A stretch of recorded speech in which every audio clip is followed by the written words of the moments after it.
The throne hall of Ashenvale held its breath, and 1,000 wolves with it. Sifreni Marrow stood pressed against the cold marble of the western alcove, her serving tray clutched so tightly that her knuckles had gone white around the silver. From here, half hidden behind a tapestry depicting the first howl, she could see the entire ceremony unfolding without anyone seeing her. That was how it had always been. Sifreni was very good at being unseen.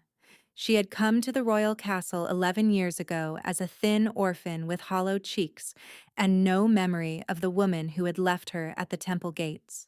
The cook had taken pity. The housekeeper had taught her to read. By the time she was 16, she had risen as high as a girl of no blood ever could in the great house of an alpha king. She carried trays at official functions, refilled the goblets of nobles who never looked at her face, and slipped back into the shadows the moment her work was done. Tonight was the coronation affirmation. 3 years to the day since King Valoran Thorn had taken the Iron Crown, and tradition demanded he reaffirm his vows in the presence of the 7 noble houses. The hall was dressed in midnight blue and beaten silver. Frankincense smoke curled from braziers along the colonnade. 600 wolves stood in their human forms, draped in ceremonial furs, watching their king with the kind of devotion that bordered on worship. Sifreni watched him too. She had watched him for 11 years. It had started when she was 13. The young prince had been 17 then, all sharp jaw and quiet gray eyes, and he had passed her in a corridor without seeing her. That was fine. She did not expect to be seen. But that night she had lain awake in the servants' loft and replayed the brief moment he brushed past, and something inside her had quietly, secretly, irrevocably shifted. She had loved him from a distance ever since. It was the silliest thing in the world. A kitchen girl with calluses and a borrowed gray dress, harboring feelings for the most powerful wolf in 3 kingdoms. She had never spoken to him. He had never spoken to her. The closest they had ever come was the night of the solstice feast 2 winters ago, when she had set a flagon of mulled wine at his elbow, and his fingers had grazed hers for less than a heartbeat before she fled back into the kitchens. He had not noticed. He never noticed. And that was the natural order of things, and Sifreni had made her peace with it long ago. Tonight, the Alpha King would stand before the realm and finalize what every noble household had been whispering about for months. Lady Vesca Ardenholt of the Northern Reaches was to be acknowledged as his consort presumptive. The match had been arranged through 6 rounds of treaty negotiation. Vesca was beautiful in the cold, polished way of a sword's edge. Silver blonde hair coiled in northern braids, eyes the pale green of river ice. She stood now at the foot of the dais in a gown of pearl-stitched white, waiting for her king to descend and bestow the public token of his intent. Sifreni told herself she was not jealous. She had no right to jealousy. A girl who has never been seen cannot be replaced, because she was never there to begin with. And yet, her chest hurt. The High Lorekeeper raised his staff and struck the floor 3 times. The hall fell silent. Valoran Thorn, Alpha King of Ashenvale, blood of the Pale Mother and inheritor of the Iron Crown, you stand before your people on the 3rd anniversary of your reign.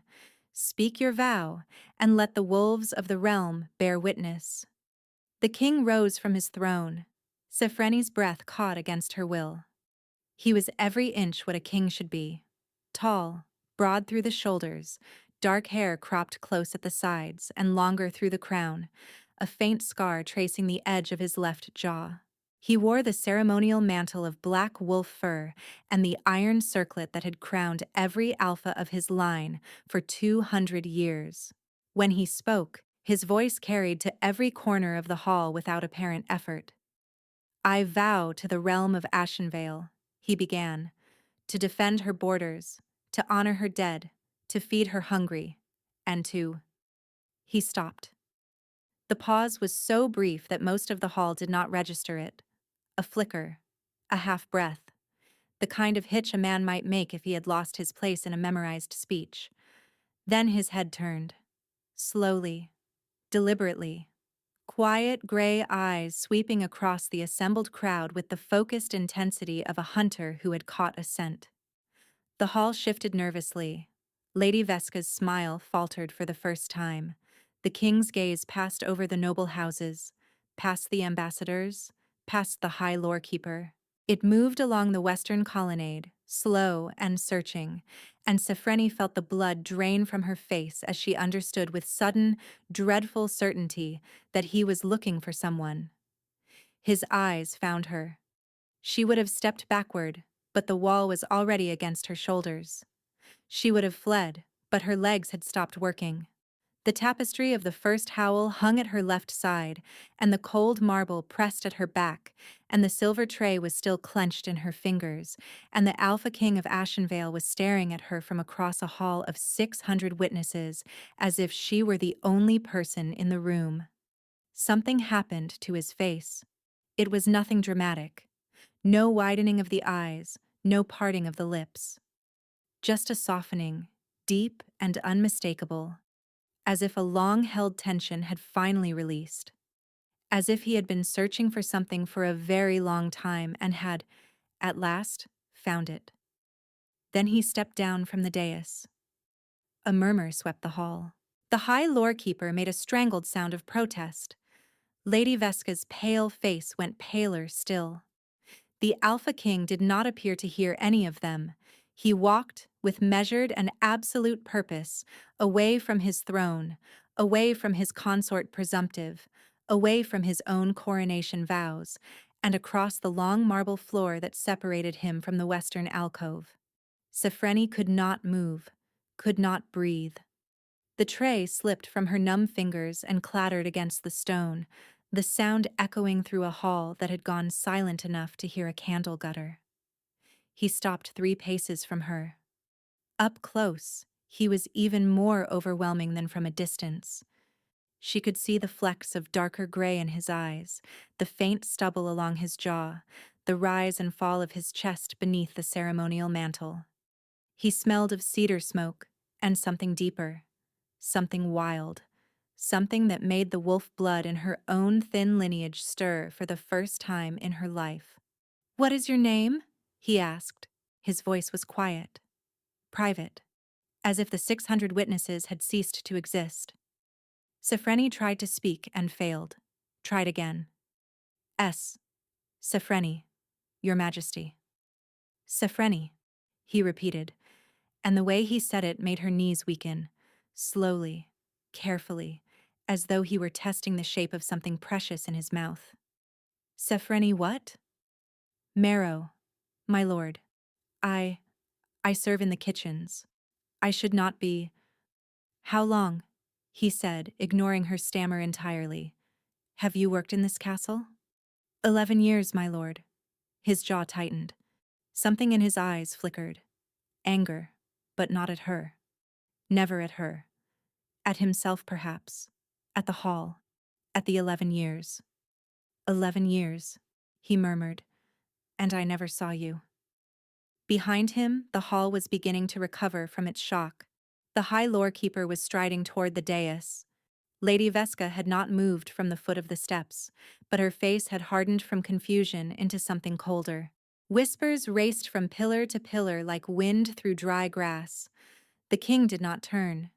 He reached out with his right hand and, before Sefreni could think to flinch, he laid his palm flat against the side of her throat. The contact was brief, almost reverent. His thumb brushed the line of her jaw and his eyes closed for a single instant as if he had been struck. When he opened them again, they were no longer gray. They were burning gold. "Mate," he said. Just the one word. Spoken so softly that only she could hear it. But she felt it land in the hall like a thrown stone, because somewhere behind him a noblewoman gasped, and someone else cursed, and Lady Veska Ardenholt made a sound that was almost a snarl. Sefreni's mind had gone completely white. "My lord," she whispered, I think there has been a mistake. I am no one. I have no house. I have no blood. I am only— You are mine." the Alpha King said. He said it as though it were a fact older than the stones of Ashenvale, as though the matter had been settled long before either of them had been born. Then he turned, with her trembling hand caught firmly in his own, and faced the hall. "I withdraw my vow," he announced, and his voice was no longer quiet. It rolled through the colonnade like thunder. "There will be no consort presumptive named tonight. There will be no affirmation. The ceremony is suspended." The hall erupted. Lady Veska's father, the great northern warlord Holst Ardenholt, was already roaring across the marble with his hand on his ceremonial sword. The high lore keeper was shouting about precedent and law. Half the assembled nobles were on their feet, and the other half were too stunned to move. She understood only that her hand was inside the hand of the Alpha King, and his thumb was tracing slow circles against her wrist, as if he could not quite believe she was real. "Valoran." A new voice cut through the chaos. A tall woman in iron-gray robes had stepped onto the dais. The king's elder sister, Princess Asterin, regent during his minority and now the realm's most respected counselor. Her face was pale with controlled fury. "What in the name of the Pale Mother are you doing?" "What I should have done 11 years ago," the king answered without looking at her. "Clear the hall, Asterin. Now." "You cannot." "Clear the hall." His voice did not rise. It did not need to. The amber in his eyes deepened, and Princess Asterin closed her mouth. The guards began moving the assembled nobles toward the great doors.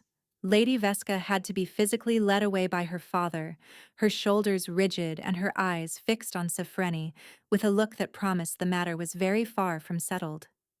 The king bent his head close to hers. His breath was warm against her temple. "Do not be afraid," he murmured. She made a sound that was almost a laugh, and almost a sob. "My lord, I have never been more afraid in my life." His mouth touched her hair. Just barely. "I know," he said. "I know, little one. But you are safe now. I swear it on the Iron Crown. You are safe, and you are mine, and I will not lose you." She did not yet understand the word lose. She did not understand why his hand was trembling as it held hers, or why the gold in his eyes had a sheen of grief, or why a king who had never seen her in 11 years should now look at her as if he had been searching for her across lifetimes. High in the rafters of the throne hall, where shadow gathered thickest between the ancient beams, a figure shifted its weight against the carved stone of a gargoyle. It had watched the entire ceremony unfold without moving. It had watched the king walk from his throne. It had watched the kitchen girl's hand disappear into the king's own. Now, very slowly, it withdrew a small black vial from a fold of its cloak and rolled it between gloved fingers. The plan would have to be moved forward. Tonight, if possible. The figure smiled behind its mask, and the smile did not reach its eyes. Sifreni had never been inside the king's private wing before. The corridor that led there was narrower than she had imagined, lit by hanging lanterns of frosted glass and lined with portraits of dead alphas who all seemed to stare at her as she passed. Her bare hand was still locked inside the king's. He had not let go since the moment in the alcove, and every time her fingers twitched as if to slip free, his grip tightened just enough to remind her that this was not a dream she could wake from. A pair of guards in dark plate fell into step behind them. Princess Asterin walked ahead, the iron-gray sweep of her robes whispering against the stone, and her silence was somehow louder than the chaos they had left behind. "Brother," Asterin said at last, without turning her head, "tell me you have not lost your mind." "I have not lost my mind." "Then explain to me, in words a reasonable woman might accept, why you abandoned your affirmation and your consort presumptive for a kitchen girl whose name you did not know 10 minutes ago." "She is my mate." The princess stopped walking. Sifreni felt her own legs lock up, and the king's arm drew her in close against the warmth of his side. Asterin turned slowly. Up close, her resemblance to her brother was startling. The same gray eyes, the same severe mouth, the same impossibly straight posture.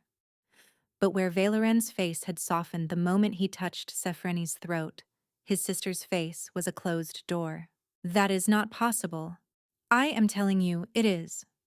Valoran, the bonding sense does not skip over 11 years of proximity. You do not pass a true mate in a corridor 100 times and feel nothing. The sense is immediate. It is undeniable. It is what just happened in that hall, he said quietly. Touch her hand if you need to confirm it. The bond is alight in me right now. I have never been more certain of anything in my life. Asterin's gaze cut to Sefreni. It was not unkind.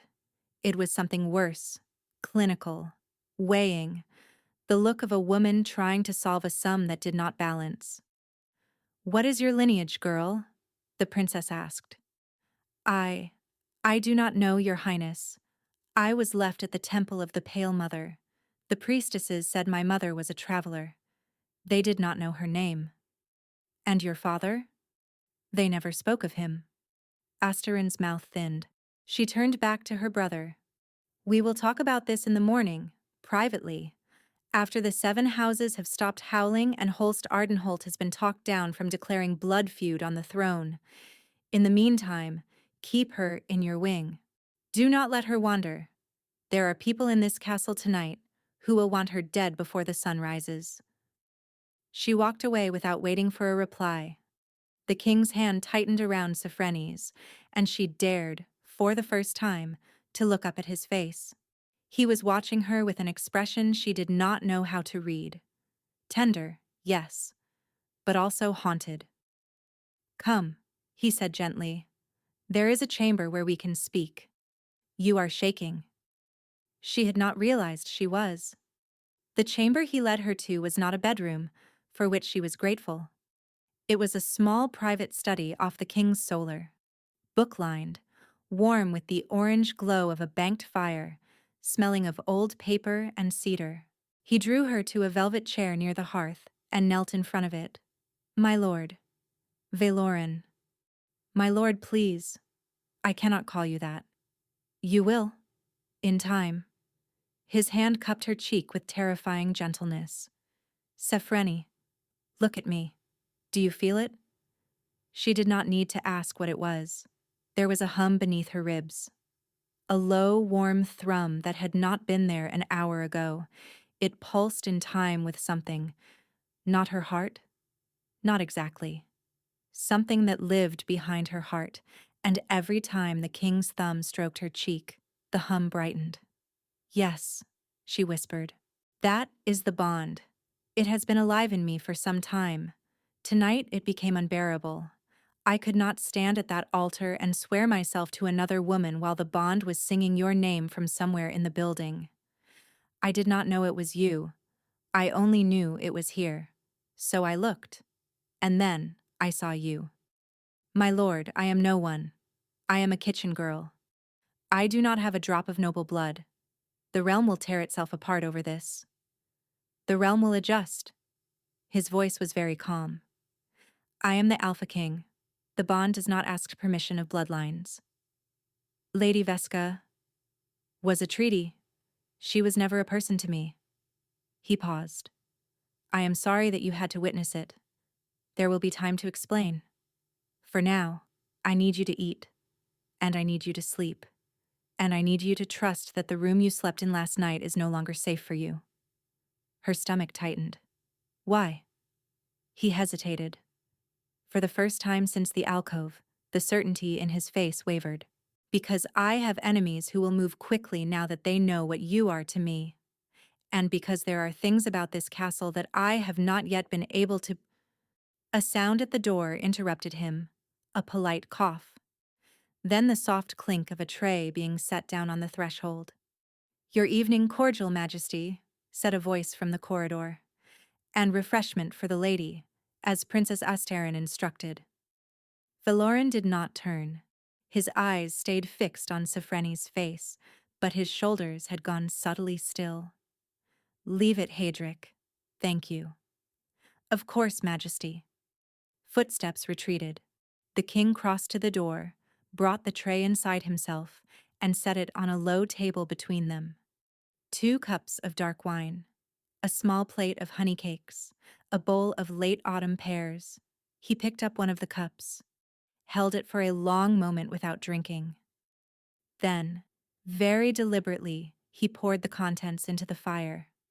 The flames flared green for half a heartbeat before settling back to orange. A faint, sour smell, something like crushed almonds left too long in vinegar, curled into the air and faded. Sophreni's hand had flown to her mouth. Vale's breath, the king murmured. I expected something cruder. They are getting bolder. That was poison. That was poison, yes. Someone in this castle just tried to kill you, little one, not me.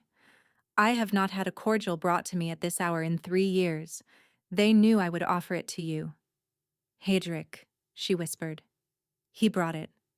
Yes. And I will know, before the night is out, whether he poured it himself or was given it by another hand. He has served my chambers since I was a boy. I am not yet ready to believe him a murderer, but I am ready to investigate him as one. The king's jaw tightened. Either way, he will not bring another tray to this wing until I am satisfied. Sophreni nodded numbly. The king knelt in front of her again. He took her hands out of her lap and folded them between his own. Listen to me, he said. There is a faction in this castle that has been working against me for a long time. Tonight I gave them a target they did not have before. I will not lie to you. The next days will be dangerous. But I swear to you on every drop of blood in my body that no one in this realm will touch you while I draw breath. She nodded. She could not speak. I am going to send for my second. His name is Corvin Vask. You can trust him as you would trust me. He will arrange for guards at this door and for a chamber to be prepared for you within my own wing, where the wards are strongest. I do not have anything, she whispered. My things are in the loft above the kitchens. A book, a comb. My mother's. The only thing I have of my mother's. Tell me what it is. I will have it brought to you. A pendant. Small. A silver disc with a crescent moon carved into it. The king went very still. He did not let go of her hands, but something passed across his face that she had not seen before. A quick, sharp recognition that was gone again, before she could be sure she had seen it. How is the moon shaped? Lying on its back, with 3 small notches along the curve. A long silence. Valeran? She said, and the use of his name surprised her almost as much as it seemed to surprise him. He brought her hands up to his mouth and pressed his lips against her knuckles, and when he lowered them again, his eyes were wet. I will have it brought to you, he said quietly. Tonight. He rose. He crossed to the door and spoke briefly to a guard in tones too low for her to catch. When he returned, his face had been carefully arranged back into composure, but the haunting was deeper in his eyes than before. He did not tell her what the pendant meant. She did not yet know how to ask. 3 hours later, Sophreni was alone in a small bedchamber that had been hastily prepared inside the royal wing. 2 guards stood outside her door. A fire burned in the hearth. The bed was wider than the entire loft she had slept in for 11 years. Someone had brought her a clean nightdress of soft cream wool, and her own meager bundle of belongings had been delivered by a young page who would not meet her eyes. She had not slept. She had not even tried. She sat on the edge of the bed in the unfamiliar nightdress, the pendant clutched in her palm, watching the fire. The hum behind her ribs had not faded. If anything, it had grown stronger as the hours passed.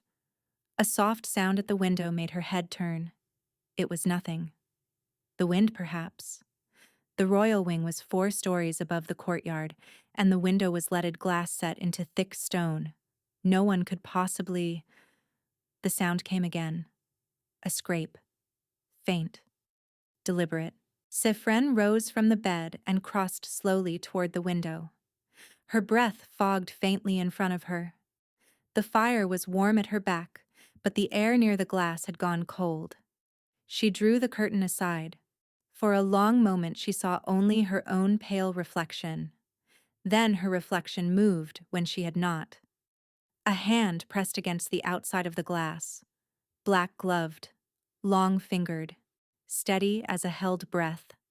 Sifreni stumbled backward. The pendant fell from her fist and bounced against the stone floor with a small, bright sound. Her mouth opened to scream for the guards, but no sound came out. The figure on the other side of the glass tilted its head. It was wearing a mask, smooth, pale, carved in the shape of a wolf's skull. Through the eye holes, two flat dark eyes regarded her with patient, terrible calm. Then the figure raised its other hand. It was holding a silver pendant. Not hers. Hers was on the floor at her feet, but another one, identical in every way. Held up to the glass between them as if to say, "I know what you are. I know what you were never told." The figure's masked head tilted further, and then, slow and deliberate, it dragged a single gloved finger across its own throat in a horizontal line. Sifreni found her voice. The scream tore out of her so loud that the guards crashed through the door before it had even finished, swords drawn, shouting her name. But by the time they reached the window, the figure was gone, and there was nothing on the cold leaded glass but the faint ghost of a handprint that faded as she watched. The night Sifreni ran from the castle of Ashenvale, the snow was falling so thickly that it erased her footprints before she had finished making them. She would think, later, that this was the only mercy the world had granted her in those hours. She had nothing else. No plan, no provisions, no map, no clear thought beyond the single sentence circling her mind like a wolf at the edge of a fire. "They will kill him to get to you." The note had come at dawn. It had been slipped under her door sometime in the dead hours after the masked figure at the window. The guards had sworn no one had passed them. The note bore no seal. It was written in a thin, careful hand on a square of parchment so old it had cracked at the folds. "Kitchen girl, the pendant you carry is a death warrant. The crescent line was supposed to die with your mother. The masked watcher at your window will not be the last. We can let you live, or we can let the king live. We cannot let both. If you remain in this castle by sundown tomorrow, the Alpha King will be dead before the next moon. If you leave, alone and silent, he will be allowed to forget you. The bond will fade. He will live. Choose. A friend of the realm." She had read it 3 times. She had burned it in the hearth. And then she had sat very still on the floor in front of the fire for an hour, while the bond hummed warmly inside her chest, and the king slept somewhere on the other side of a stone wall, unaware that someone had walked freely into the most heavily warded wing of his castle and slipped a death sentence beneath his mate's door.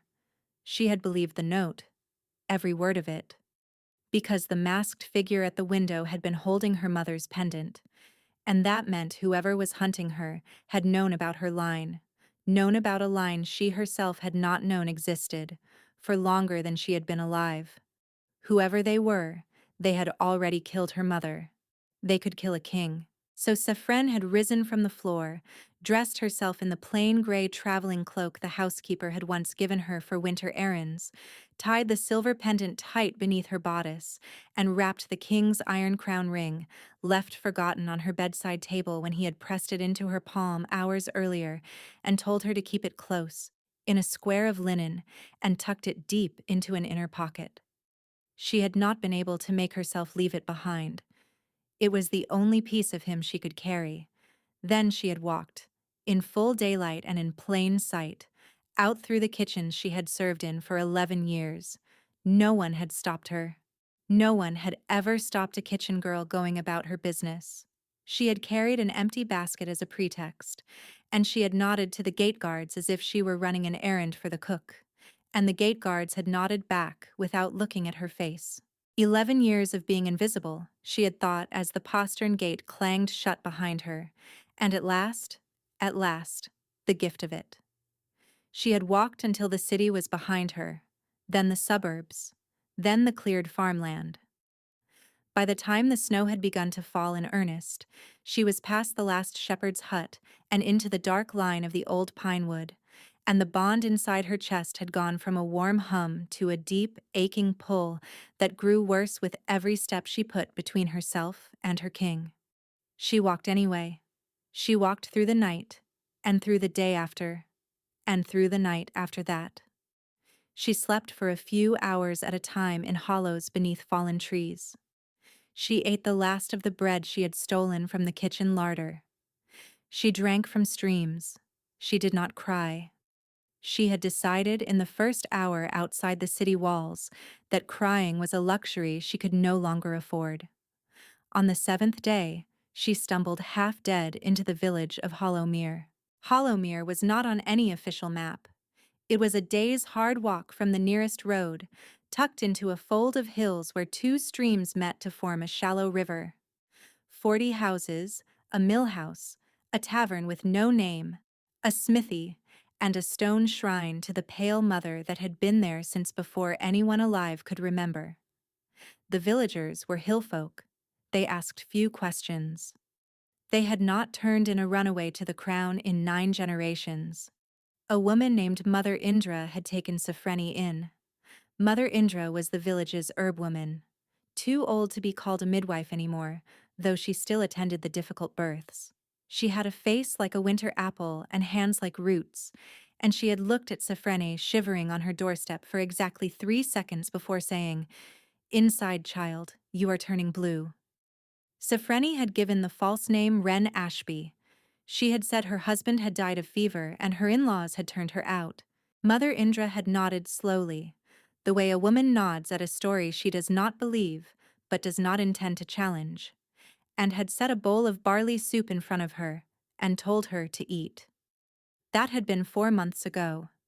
4 months in which the snow had given way to a slow, wet spring, in which Sofreni had learned to grind willow bark for fevers and steep raspberry leaf for women in their last weeks of pregnancy, and pack a wound with yarrow. 4 months in which she had become, quietly and without announcement, the village's second herb woman. Mother Indra had taken to calling her Wren girl with the same gruff affection she used for her cat. 4 months in which the bond inside Sofreni had not faded. The note had promised it would. He will be allowed to forget you. The bond will fade. And she had believed it because she had wanted to believe it. Because if the bond faded, he would live. And that was the only thing that mattered. It had not dimmed. If anything, it had grown worse. There were nights, most nights, when she lay awake on her narrow pallet in Mother Indra's loft and felt it pull at her like a hook beneath her breastbone, dragging westward toward Ashenvale, toward him. There were dawns when she woke gasping with the certainty that he had been reaching for her in her sleep. There were moments, while she was grinding herbs at Mother Indra's table or carrying water from the stream, when she would feel a sudden surge of warmth from within, sharp and unmistakable, as if somewhere very far away the king had thought of her, and the thought had crossed the distance between them like a struck bell. He had not forgotten her. The note had lied. Or, and this thought was worse, the note had told the truth, as its writer understood it, and the writer had not understood that the bond between Sofreni and Valoran was not the kind of bond that faded. The crescent line, the masked figure at the window, the mother she had never known. There was something in her blood, something the conspirators had wanted dead 2 decades ago, and that something was tied up in why the king's bond to her had ignited the moment he laid eyes on her after 11 years of looking through her. She did not understand it. She had no one to ask. She had only Mother Indra, who watched her sometimes across the herb table with a thoughtful, careful expression that made Sofreni suspect the old woman had guessed more than she said. The pendant stayed beneath her bodice. The king's ring stayed in a small carved box under a loose floorboard in the loft. She took it out at night, sometimes, when the loneliness was too much, and held it in her palm until the iron warmed against her skin. On a soft evening in early spring, with the snow finally gone from the lower fields and the first crocuses pushing up along the riverbank, Safreni was kneeling in Mother Indra's herb garden, thinning the new shoots of feverfew, when a sound she had not heard in 4 months froze her in place.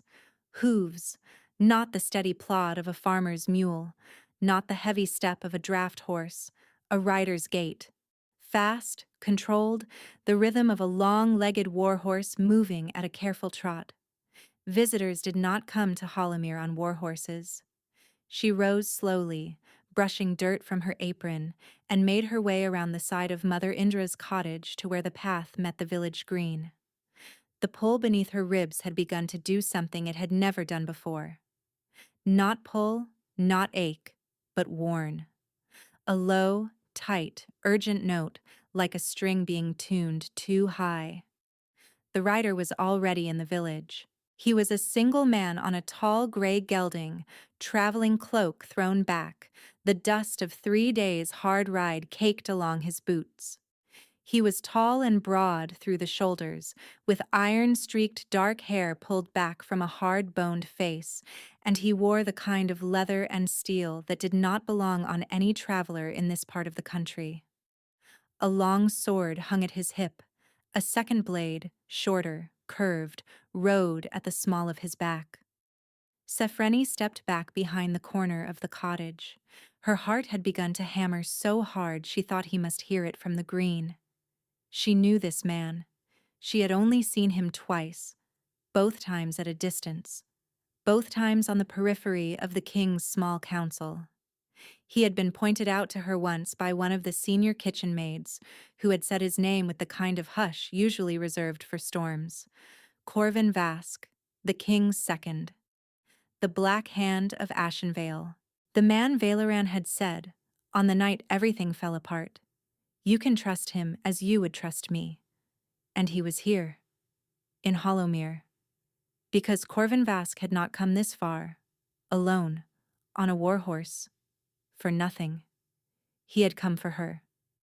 The blacksmith's son was pointing toward Mother Indra's cottage. Corvin Vask turned in the saddle, and his eyes, pale, the color of river ice, found Safren where she stood frozen at the corner of the cottage wall.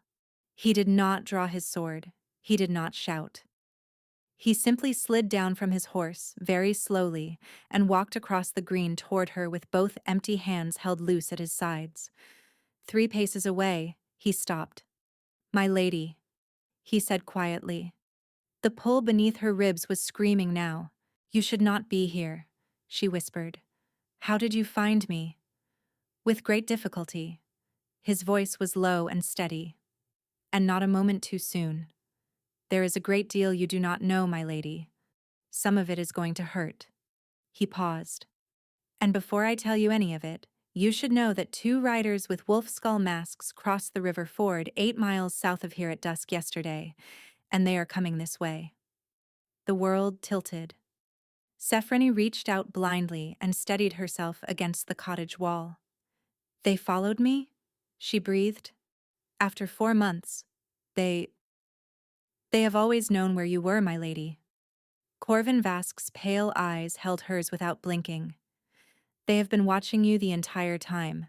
They were waiting for the king to find you first, so that they could kill you both at once." Mother Indra took one look at the man standing in her herb garden and reached for the iron poker beside the door. "Who?" she said flatly. "Is this?" Corvin Vask did not move.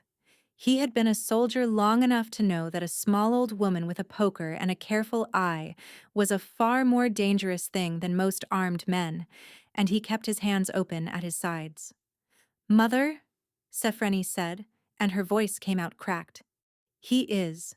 He is from where I came from. He means me no harm." "Does he?" "I swear it." The old woman's gray eyes moved from Vask to Safreni and back again. "Wren girl, look at me." Safreni looked. "Is that the truth?" "Yes." Mother Indra let out a long breath through her nose, but she did not put the poker down. "Inside, both of you." Whatever you came to say, soldier, you will not say it on my doorstep where every gossip in Hollowmere can watch you say it. Inside. Now. Vask inclined his head once, with a respect Sofreni had not expected, and followed them into the cottage. The single room smelled of drying mint and wood smoke. Mother Indra closed the heavy door, drew the bolt, and pulled the shutters across both narrow windows. Only then did she set the poker against the wall, within arm's reach, Sofreni noticed, not on its hook. "Speak," the old woman said. Vask looked at Sofreni. "Mother Indra," Sofreni said quietly, "I told you my husband was dead. You told me a great many things, Wren girl. I believed about half of them. He is not dead." The old woman's expression did not change. "I had guessed. He is. He is the Alpha King." A long silence. Mother Indra walked slowly to the wooden chair beside the hearth and sat down. She placed her gnarled hands flat on her knees. She looked at the fire for a moment, and then she looked at Sofreni, and her face had gone soft in a way Sofreni had never seen before. "Child," she said, "sit down." "Mother, sit down." Sofreni sat. "Now you, soldier." Mother Indra gestured to the bench across the table. "Sit. And explain to my Wren girl why 2 months ago a man came through this village asking after a dark-haired stranger with a silver pendant, and why I told him she had moved on to the coast, and why he believed me." Vask's pale eyes flicked to her with something that was almost a smile. "That was you?" "It was me." "Mother Indra," he said quietly, "you may have saved her life." "I had guessed that as well." The old woman's gaze returned to Sofreni. "Wren girl, listen. Whatever this man is about to say, I want you to remember 3 things. 1. You are still under my roof, and no one in this village will let harm come to you while you are. 2. Whatever choice you must make, you make it with a clear head and not a frightened one. 3. Her voice softened. "I have known you 4 months, child, and you are the kindest soul that has ever crossed my threshold. Whatever blood is in you, it is good blood. Do not let any man tell you otherwise." Sofreni could not answer. Her throat had closed. Mother Indra nodded once, briskly, and turned back to Vask. "Now, speak, and speak plainly." Vask placed both hands flat on the table. "My lady," he said, "the king is alive." Sofreni's eyes closed. The relief that went through her was so complete that for a moment she thought she might fall sideways off the bench. She had not allowed herself, in 4 months, to fully consider the alternative. He was alive. He was alive. "He has not slept in 4 months," Vask continued, and the relief curdled. "He has not eaten more than a soldier's ration in weeks. He has burned through 3 of his own counselors who tried to tell him to take Lady Veska as consort and stop the search. The realm is fraying around him. The northern houses are threatening secession. The Ardenholt line has formally withdrawn from the council. There are factions in the city who whisper that the king has gone mad, and there are factions who whisper that the king is right to refuse a false consort, and the 2 factions are starting to draw blades on each other in the market streets. He is searching for me? My lady. The king has spoken of nothing else. He has had every district of the capital combed 3 times. He has sent riders to every village within 10 days' ride. He has not been able to track you because the bond went strange the night you left. It was as if someone had thrown a cloth over it. He could feel that you were alive. He could not feel where. He has been half mad with the not knowing." "A cloth over it," Mother Indra murmured. "Interesting." Vask glanced at her. "You know something of bonds, Mother?" "I know something of bloodlines, soldier. They are not entirely different things." Her eyes had narrowed thoughtfully. "Go on." "The king sent me," Vask said, returning to Sofreni, 2 weeks ago, after we intercepted a letter. He drew a folded square of parchment from the inside of his leather jerkin and laid it on the table. Sofreni stared at it. She did not pick it up. "Read it to me, please." Vask unfolded the parchment. "It is short," he said. "The seal is broken. We do not know who sent it. We know who received it. A man in our city watch who we have since taken into custody. The letter reads, 'The Crescent Witch is in Hollowmere. The herb woman shelters her. 2 riders dispatched. Resolution before the next new moon. The king's bond will sever when she dies, and his grief will finish what the bond began. Long live a quiet realm.'" The fire cracked. Sifreni could not feel her hands. "They do not just want me dead," she whispered. "They want him to die of grief. They want the bond itself to kill him." "Yes, my lady. That is not possible. A mate bond cannot kill its survivor. It is a wound. Not a— It is possible," Mother Indra said quietly. "For a crescent bond. Yes." Both of them turned to her. The old woman was looking at her hands. "Mother," Sifreni said. "Mother, what are you not telling me?" Mother Indra was silent for a long moment. Then she rose, slowly, and crossed to a small cedar chest beneath her sleeping pallet.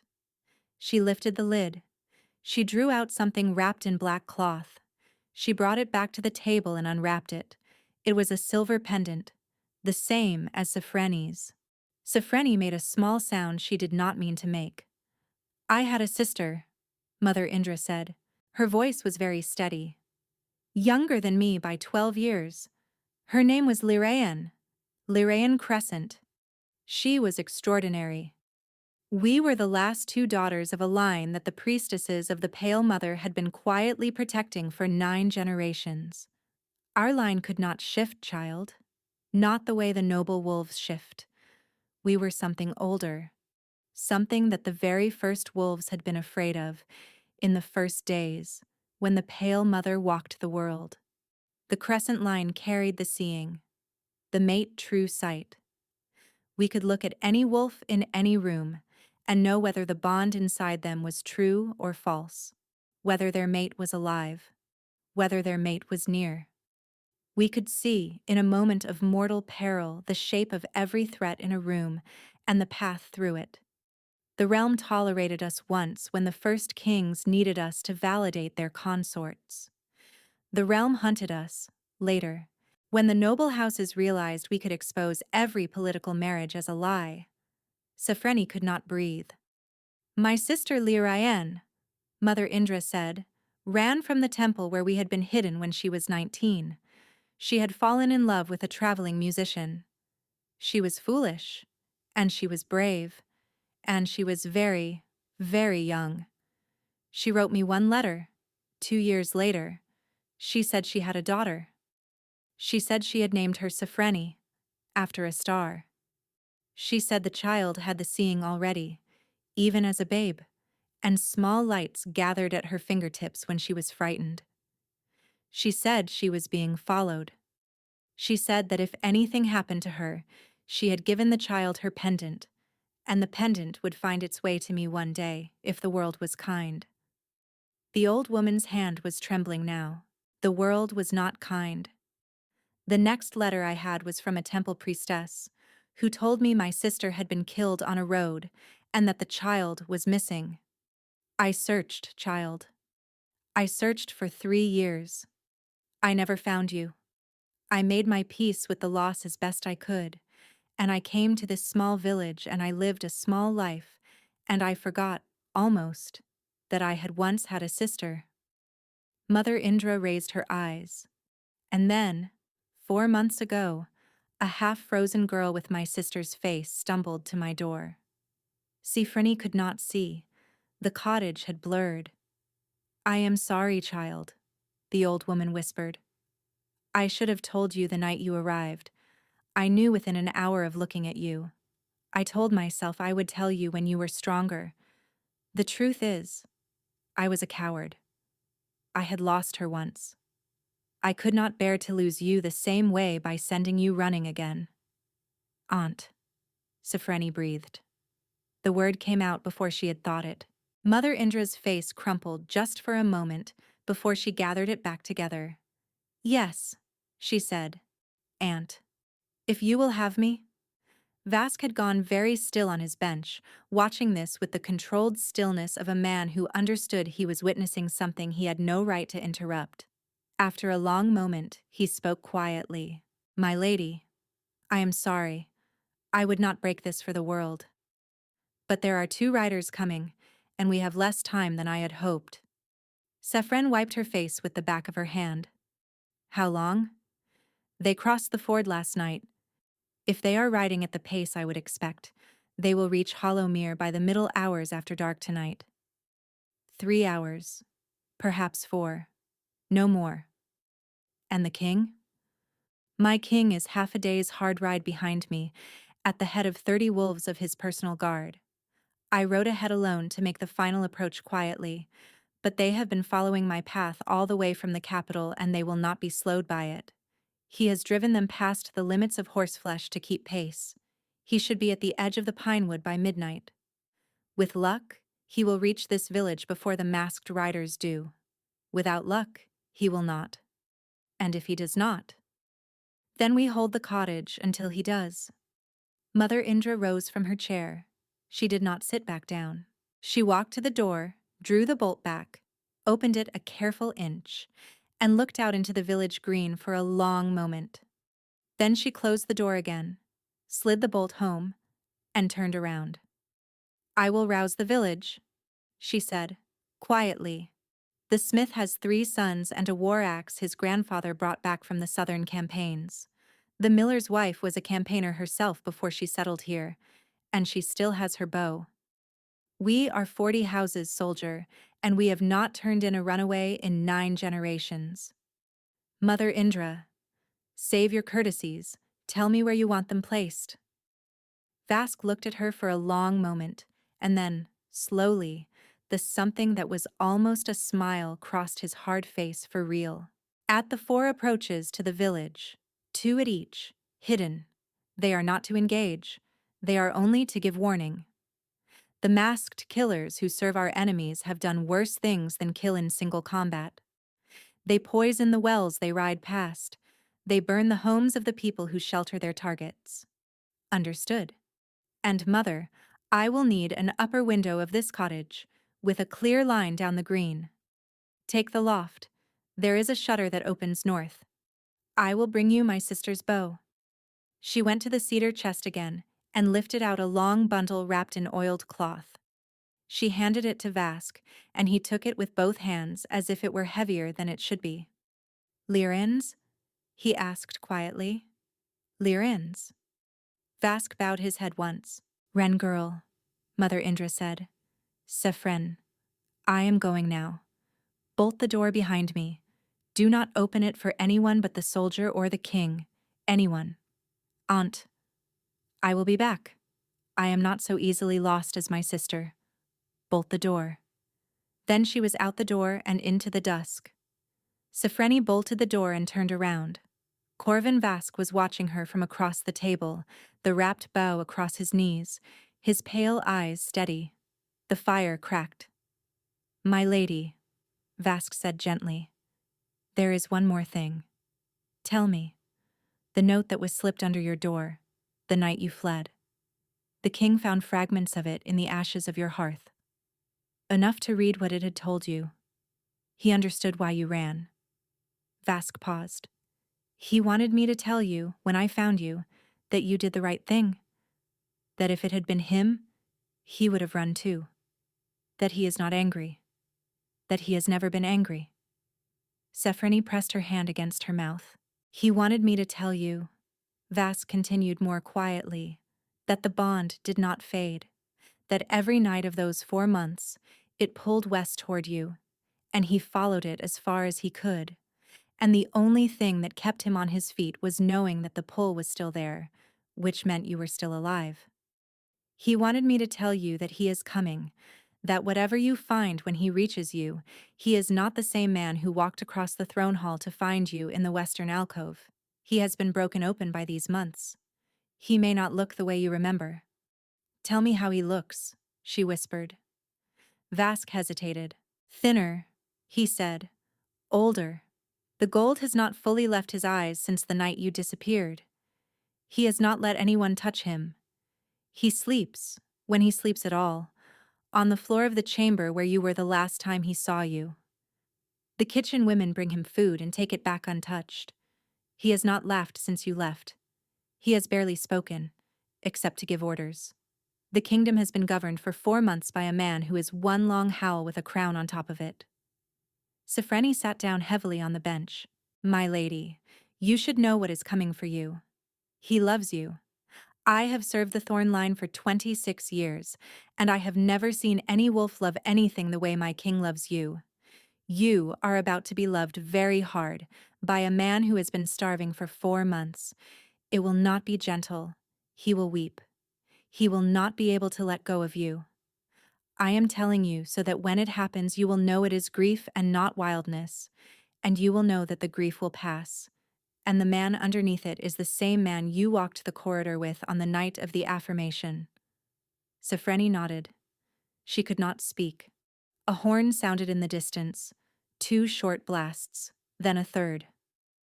Vask was on his feet before the third blast finished, the wrapped bow already in his hand, the curved blade at the small of his back already half drawn. They are here, he said. Earlier than I thought.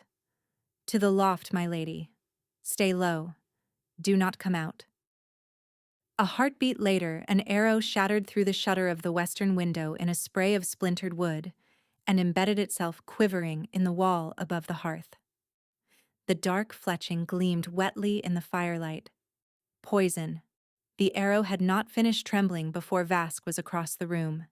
He moved with a controlled efficiency Sifreni had never seen in a human being. He kicked the cottage table over onto its side in a single motion, dragged her behind it by the elbow, pressed the wrapped bow into her hands, and was at the loft ladder before the second arrow came through the shutter and embedded itself 2 finger widths from where her head had been a heartbeat before. Stay down, he said. Whatever happens, do not stand up. He went up the ladder in 3 pulls and was gone into the loft. Sifren crouched behind the overturned table with the wrapped bow across her knees. The hum within her had gone from a steady pull to a hot, sharp blade.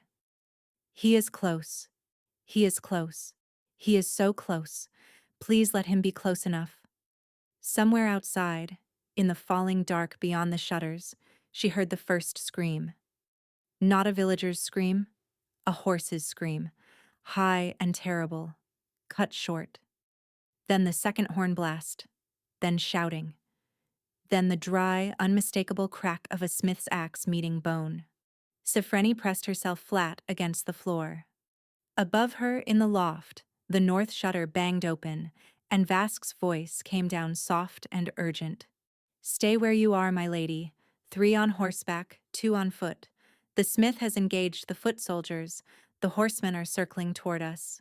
How many? 5 total. I can take 2 from up here before they reach the door. The other 3. His voice broke off. The bowstring sang above her, a clean, deep note, and a horse shrieked somewhere on the green. 1, Vask said. Another note, another shriek. This one a man's. 2, a heavy thud against the cottage door. My lady, down. The door splintered inward. Sifreni flattened herself against the floor as the cottage filled with the sound of breaking wood, and the cold air rushed in from outside. She could see, through the gap between the upturned table and the floor, a pair of black boots step across the threshold. Then a second pair, then a third. The girl, a man's voice said. Cold, ordinary. The voice of a clerk, not a killer. Find the girl. Burn the rest. And the soldier in the loft? Smoke him out. Burn it all. Sifreni's hand closed around the wrapped bow on her knees. She had never, in her entire life, drawn a bowstring. She unwrapped the bow anyway. Beneath the oiled cloth was a long bow of pale yellow yew, polished smooth by decades of handling, the grip wound in worn black leather. 6 arrows lay alongside it, fletched in white. Liran's bow, her mother's bow. Something inside her chest opened. It was not a pull. It was not a hum. It was a brilliant, vast golden pressure, and for one impossible second Sifreni saw, actually saw, the inside of the cottage as if from a great height. She saw the three masked men. She saw the angles of their bodies, the gaps between their shoulder plates, the soft place at the side of the neck where a curved piece of armor did not quite meet a leather collar. She saw, with absolute clarity, where each man would be a half second from now. The mate true sight. The crescent seeing. It was not just for bonds. In a moment of mortal danger, with her mother's bow in her hand and her aunt's blood awake in her veins, the gift showed her everything at once. And in that same instant she felt the small lights gather at her fingertips, the lights her mother had written about in the only letter she had ever sent. They were faint, almost shy. They danced once across her knuckles and were gone. Sifreni knocked an arrow. She had never done it before. Her hands knew how anyway. She rose from behind the table. The first masked man saw her come up. His head turned. He was already lifting a crossbow. He did not finish lifting it. Her arrow went through the soft place at the side of his neck, exactly where the gift had shown her it would, and he went down without making a sound. The second man shouted and moved. Sifreni knocked again. Drew. Released. Through the eye slit of his mask. The third man was the one who had spoken in the clerk's voice. He was also the fastest. He was already at the table. He had drawn a long, curved knife. He came over the edge of the upturned table at her with the knife raised, and Sifreni had time to knock a third arrow but not to draw it. A bowstring sang from the loft above her. The man with the knife pitched forward across the table and lay still, an arrow in the back of his neck. Silence. Sifreni stood with the bow in her hands and the third arrow still held against the string and her chest heaving, and somewhere very far away she registered that she had just killed 2 men, and she did not have the room inside her to think about it yet. Vask came down the ladder in a fast slide. He took the bow from her hands gently and pried the unfired arrow from her stiff fingers and set them both on the overturned table. "My lady," he said, and his pale eyes were strange. "How did you—" "I do not know. That was not a kitchen girl's shooting. I do not know." He nodded slowly. He did not press her. "Outside," he said. 2 more. The smith is wounded. The miller's wife is down. Mother Indra. Where is she?" "I do not know." Sifreni ran for the door before he could stop her. The village green was lit by the orange glow of a thatched roof on fire. The mill house. She registered numbly. The mill house was burning. The smith was on his knees beside the well with a long gash along his forearm, his 3 sons standing in a tight ring around him with their axes raised. The miller's wife lay on her side near the shrine to the Pale Mother, and she was breathing, but the arrow in her thigh was deep. 2 horsemen still circled the green. One had a crossbow. One had a long sword and a shield. They were waiting. Sifreni realized with a slow, cold understanding that they were waiting for her. She had drawn herself out. They were already turning. "My lady, back." Vask was beside her with his bow up. His arrow took the crossbowman through the chest. The man fell from his saddle in a heavy, ugly slide. The swordsman turned his horse and charged. He was fast. The gift showed Sifreni he would reach them in 5 heartbeats. She also saw, with the same brutal clarity, that Vask had not had time to knock another arrow, and that the swordsman's blade was angled to take Vask through the shoulder and out the back, and that there was nothing she could do about any of it, because she had no second weapon. 5 heartbeats. The bond inside her chest exploded. It was not a pull. It was not a hum.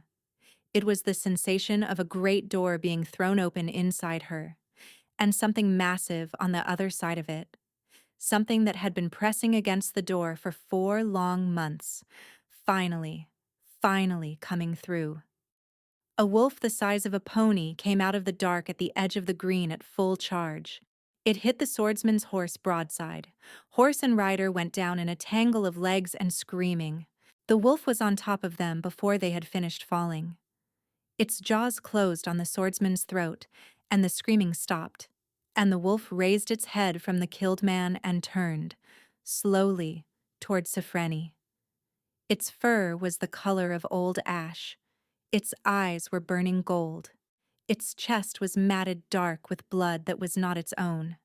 It stood in the middle of the green with the mud steaming around its paws and the firelight from the burning mill catching in its eyes, and Sifreni knew it the way she knew her own name. Valoran, she breathed.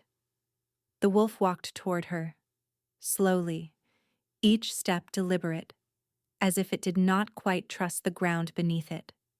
As if, after 4 months of running through forests and ravines and across rivers, it could not entirely believe that the woman in front of it was not another dream. Behind it, riders were emerging from the trees at the south edge of the green, wolves of the king's personal guard, in human form on horseback, in full battle leather. They were already fanning out across the village, checking the fallen, lifting the wounded, calling for the village's healer. But Sifreni did not see any of them. She saw only the ash-gray wolf walking toward her across the bloody green. It stopped 2 paces from her. It lowered its great head. Then it shifted. The shift was not violent the way the stories suggested. It was a slow, golden unfolding, fur receding into skin, paws lengthening into hands, the great frame compressing into the shape of a man kneeling in the mud at her feet. He was naked except for the iron crown ring on a chain around his neck. He was thinner than the book said an Alpha King should ever be allowed to become. His ribs showed. There was a long, half-healed gash along his left shoulder, the kind a man takes when he stops bothering to defend himself. His dark hair had grown out unkempt to his collarbone. His face had hollowed under the cheekbones in a way that made him look 10 years older than he was. He did not stand up. He stayed on his knees in the mud at her feet, his hands resting on his thighs, his head bowed, and his shoulders began to shake. "Valoran," she whispered. "Do not," he said. His voice came out hoarse, broken. "Do not call me that yet. I cannot. I am not. Give me a moment. I am not ready to be the king again. Not yet." She dropped to her knees in front of him in the cold mud. She put her hands on either side of his hollowed face and tilted it up so that he had to look at her, and his gold eyes were full of tears and wild with something she did not have a word for, something between worship and wreckage, and she leaned forward and pressed her forehead against his and felt his whole body shudder. "I am here," she said. "I am here, my lord. I am here." His arms came around her then, and they did not so much embrace her as collapse around her, and he buried his face in the side of her neck and made a sound that was not entirely a human sound, and Sifreni held the Alpha King of Ashenvale together with her 2 thin arms while he wept against her throat in the middle of a burning village. They moved him into Mother Indra's cottage because there was nowhere else to take him. A guard threw a heavy traveling cloak around his shoulders before they crossed the threshold. Mother Indra, who was alive, who had been hidden in the smith's root cellar throughout the entire battle, who had emerged into the chaos with mud on her skirts and Lyraean's name on her lips, lit every lamp in the cottage and stoked the fire to a roar. She set water boiling. She brought a basin and clean cloths. She did all of it without speaking. She left them, finally, with a quiet hand on Sifreni's shoulder. "I will be at the smith's. Tend your wolf, Wren girl. I will see you in the morning." The door clicked shut behind her. Valoran was sitting on the bench by the table, the cloak loose around his shoulders, his eyes fixed on Sifreni as if she might evaporate if he looked away. Sifreni knelt in front of the bench and dipped a clean cloth in the warm basin. "Let me," she said quietly. "Sifreni. Please. Let me." He let her. She washed his face first, the dried tears, the streaks of mud, the dark crust of someone else's blood along his jaw. then his throat, then his hands. Those hard, broad hands that had held the Iron Crown for 3 years and had been clenched into fists for 4 months, and that now lay open and trembling on his knees because she was the one holding them. She washed the gash along his shoulder last with a poultice from Mother Indra's shelf that smelled of yarrow and pine. When she was done, she set the basin aside and sat back on her heels and looked up at him. "You came for me," she said. "I would have torn the world apart for one more day." "I know. Sefreni, I know. Vask told me." "He could not have told you all of it." "He told me enough." She paused. "Valoran, I need to say something, before either of us says anything else." He nodded once. His throat worked. "I am sorry," she said. "I am sorry that I ran. I am sorry that I believed the note. I am sorry I did not trust you enough to come to you with it instead of running into the snow alone. I had 4 months to think about that, and every day of those 4 months I knew, somewhere in my chest, that I had made the wrong choice. I knew it because the bond did not fade. It only got worse. And every night I thought, if I had only knocked on his door and shown him the note. If I had only believed that he was strong enough to protect me, without me having to disappear to do it for him. Valoran closed his eyes. When he opened them, the gold had softened to something quieter, something almost amber. "My love," he said. "Listen to me carefully because I will not say this twice." He slid off the bench. He knelt in front of her, mirroring her posture, so that they were on the cottage floor together. He took both of her hands in both of his, and he pressed them, knuckles down, into the worn wood of the cottage floor, as if to anchor them there. "You did not make the wrong choice," he said. "You made the only choice you could make with the information you had. You believed the note because you had no reason not to. You loved me enough to disappear into a snowstorm rather than risk my life. That is not a thing a person apologizes for. That is a thing a person is honored for. Do you understand me? Valoran, do you understand me?" She nodded because she could not speak. "And I am the one who failed you. I let an enemy I had not yet identified slip a note under your door inside the most warded wing of my own castle. I did not protect you. I did not deserve your trust on that night. Whatever happened after, whatever you carried alone for 4 months, that was on me, not you. I will spend the rest of our reign making it right. Starting tonight." The tears she had refused herself for 4 months came now, all at once, and she could not stop them. He gathered her into his arms. He drew her in slowly, carefully, the way a man draws a wounded bird into his hands, and he settled her against his chest with her head tucked under his chin, and he held her while she shook against him. His own tears, when they came, were silent. She felt them land in her hair. They stayed like that for a long time. At last, when her breathing had steadied, she lifted her head. "Tell me something," she whispered. Anything? Did you know? The night of the affirmation? When you walked across the hall to me? Did you know what I was?" He shook his head slowly. "No, my love. I knew only that the bond had ignited the moment I felt it. I did not know about your line. I did not know about your mother. I did not even know your name." His mouth softened.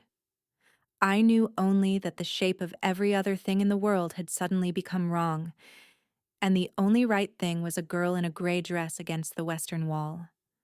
I would have walked across that hall if you had been a beggar at the gates. The bond does not care about blood. Then what? What am I to it? Why 11 years, Valoran? Why 11 years of you not seeing me, and then the affirmation, and the bond opening like a struck match?" He hesitated. "I have a guess," he said carefully. "I am not certain, but Astarin and I spoke about it for many nights after you disappeared. And what we believe is this: the Crescent Line was hunted to near extinction. Your mother was the last full blood. You are half. The seeing in you, and any other gifts of the line, may have been bound when you were a child, sealed away to keep you alive. The priestesses who hid you at the temple may have done it. They would have known how. A child with the seeing is too easy to find. A child without it can disappear into a kitchen and be invisible for 11 years. Sophrene went very still. They sealed me. I think so. Yes. And the seal broke? Something broke it. Perhaps the bond itself.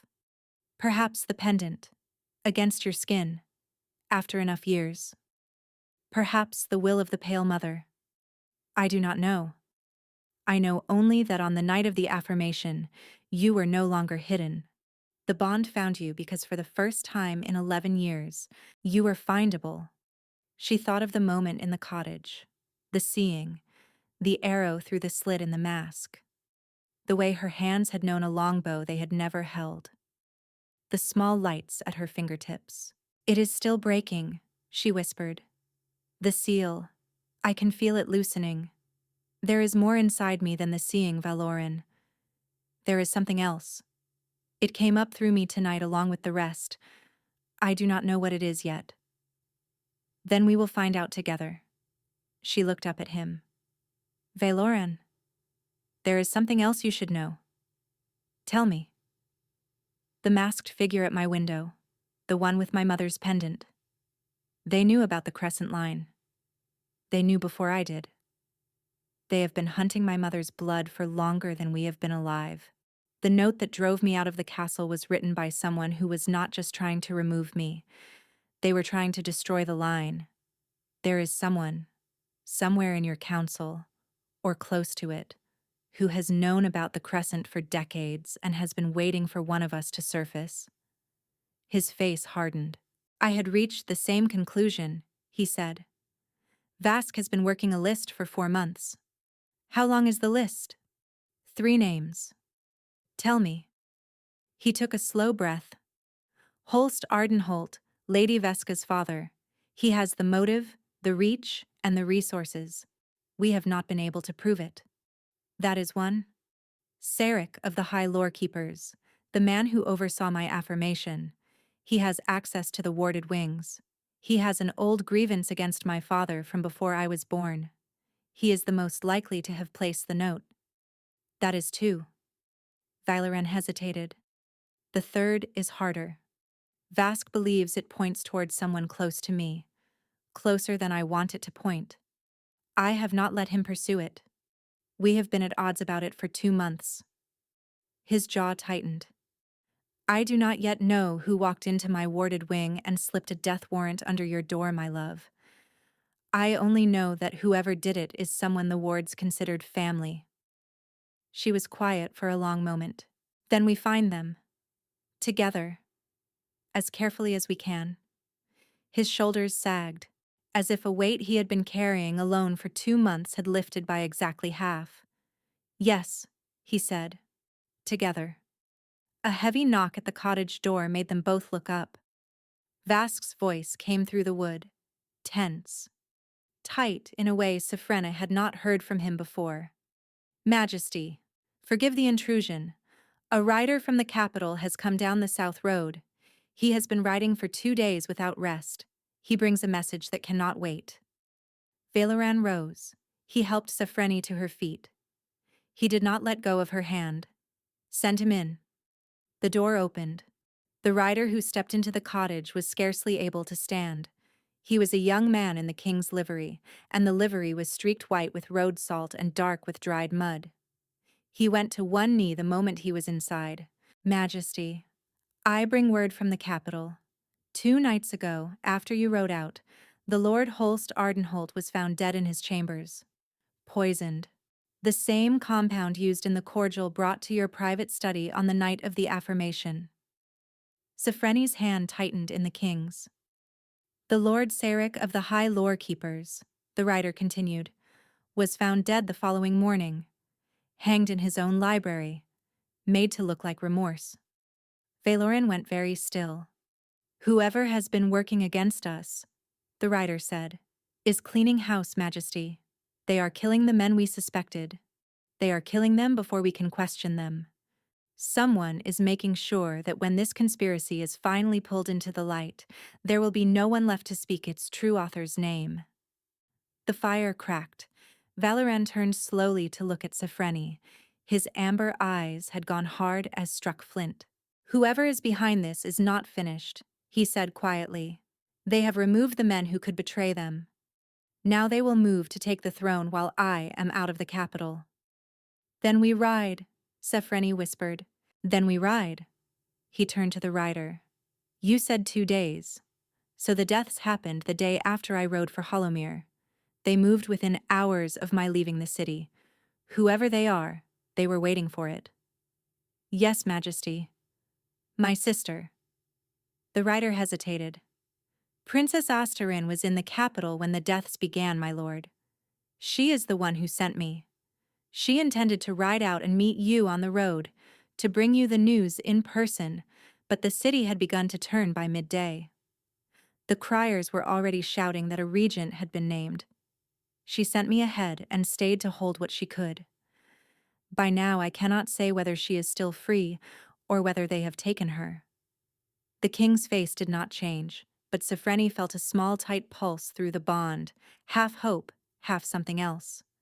Then she is either riding into a trap, he said, or she is riding to spring one. We will know which when we get there. He took Sifreni's hand again. My love, he said.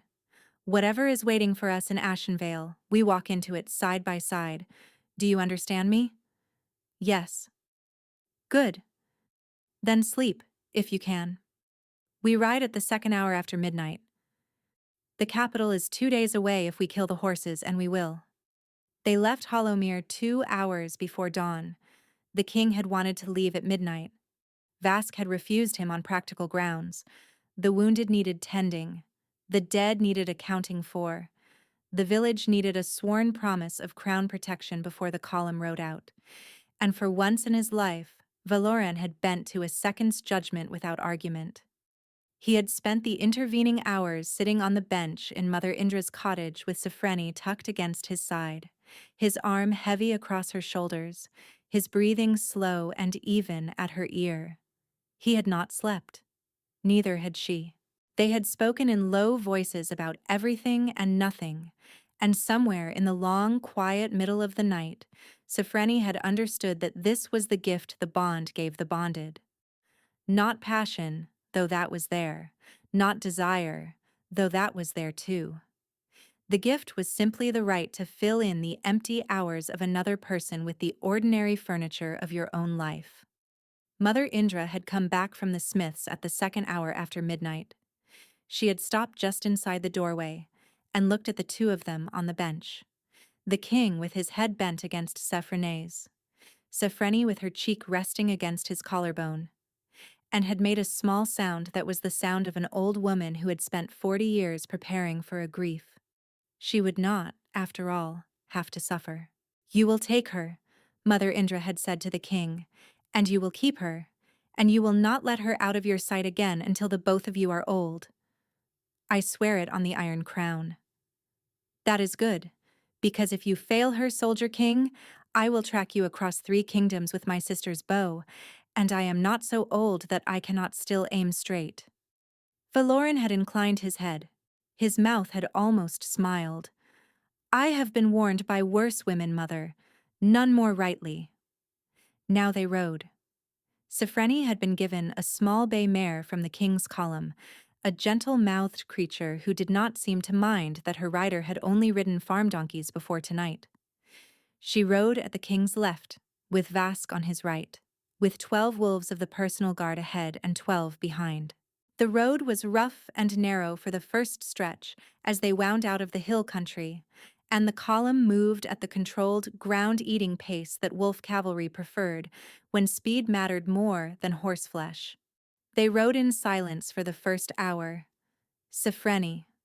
She turned her head. Valoran was watching her, the iron crown ring on its chain glinting at his throat in the lantern light. He had bathed and eaten and put on proper traveling leathers in Mother Indra's cottage, and the gauntness of his face had begun. very slightly, to recede. My lord, I want to tell you something, while we have a quiet hour. Yes. He looked at the road ahead for a long time. The night of the affirmation, he said, after Astarin left us in the corridor. After I sent for you to be moved into the warded wing. I stood in my study for 2 hours and I did nothing. I did not pace. I did not write. I did not eat. I stood at the window and I looked down at the courtyard and I tried to think of the speech I would make to the 7 houses in the morning, and I could not do it. None of it would come. My mind was empty. That is a terrible feeling. It was. But I want to tell you what was in the empty space, my love, because I have never told anyone and I want you to know. She waited. The empty space, he said quietly, was full of you, not your face, exactly. I had only just learned your face. The empty space was full of every corridor you had walked in my castle for 11 years that I had not seen you in. I stood at that window, and I started to remember things. Sefreni, small things, a girl in a gray dress on the back stairs when I was 19, who I had passed without looking down. A small dark head bent over a basin in the scullery the morning of my coronation, who I had walked past on my way to be crowned. A pair of hands setting a pitcher of water at my elbow at the solstice feast 2 winters ago, and the way the hands had trembled when I almost touched them, and how I had not even looked up. I remembered 11 years of you, all of it at once. Hours and hours of moments where the bond had been reaching for you, and I had not been able to feel it because something in you was sealed shut, and the bond had been left to cry into a hallway alone. His voice had gone very low. Sefreni could not look at him. I stood at that window, he said, and I wept. I had been within arm's reach of you for 11 years and had not known what I was passing. And if the bond had not finally broken its seal that night, I would have stood at the altar in the morning and sworn myself to a woman I did not love, and you would have served wine at the wedding, and we would have died at our separate ages, without ever knowing what we had been. The bond saved me from that world by hours.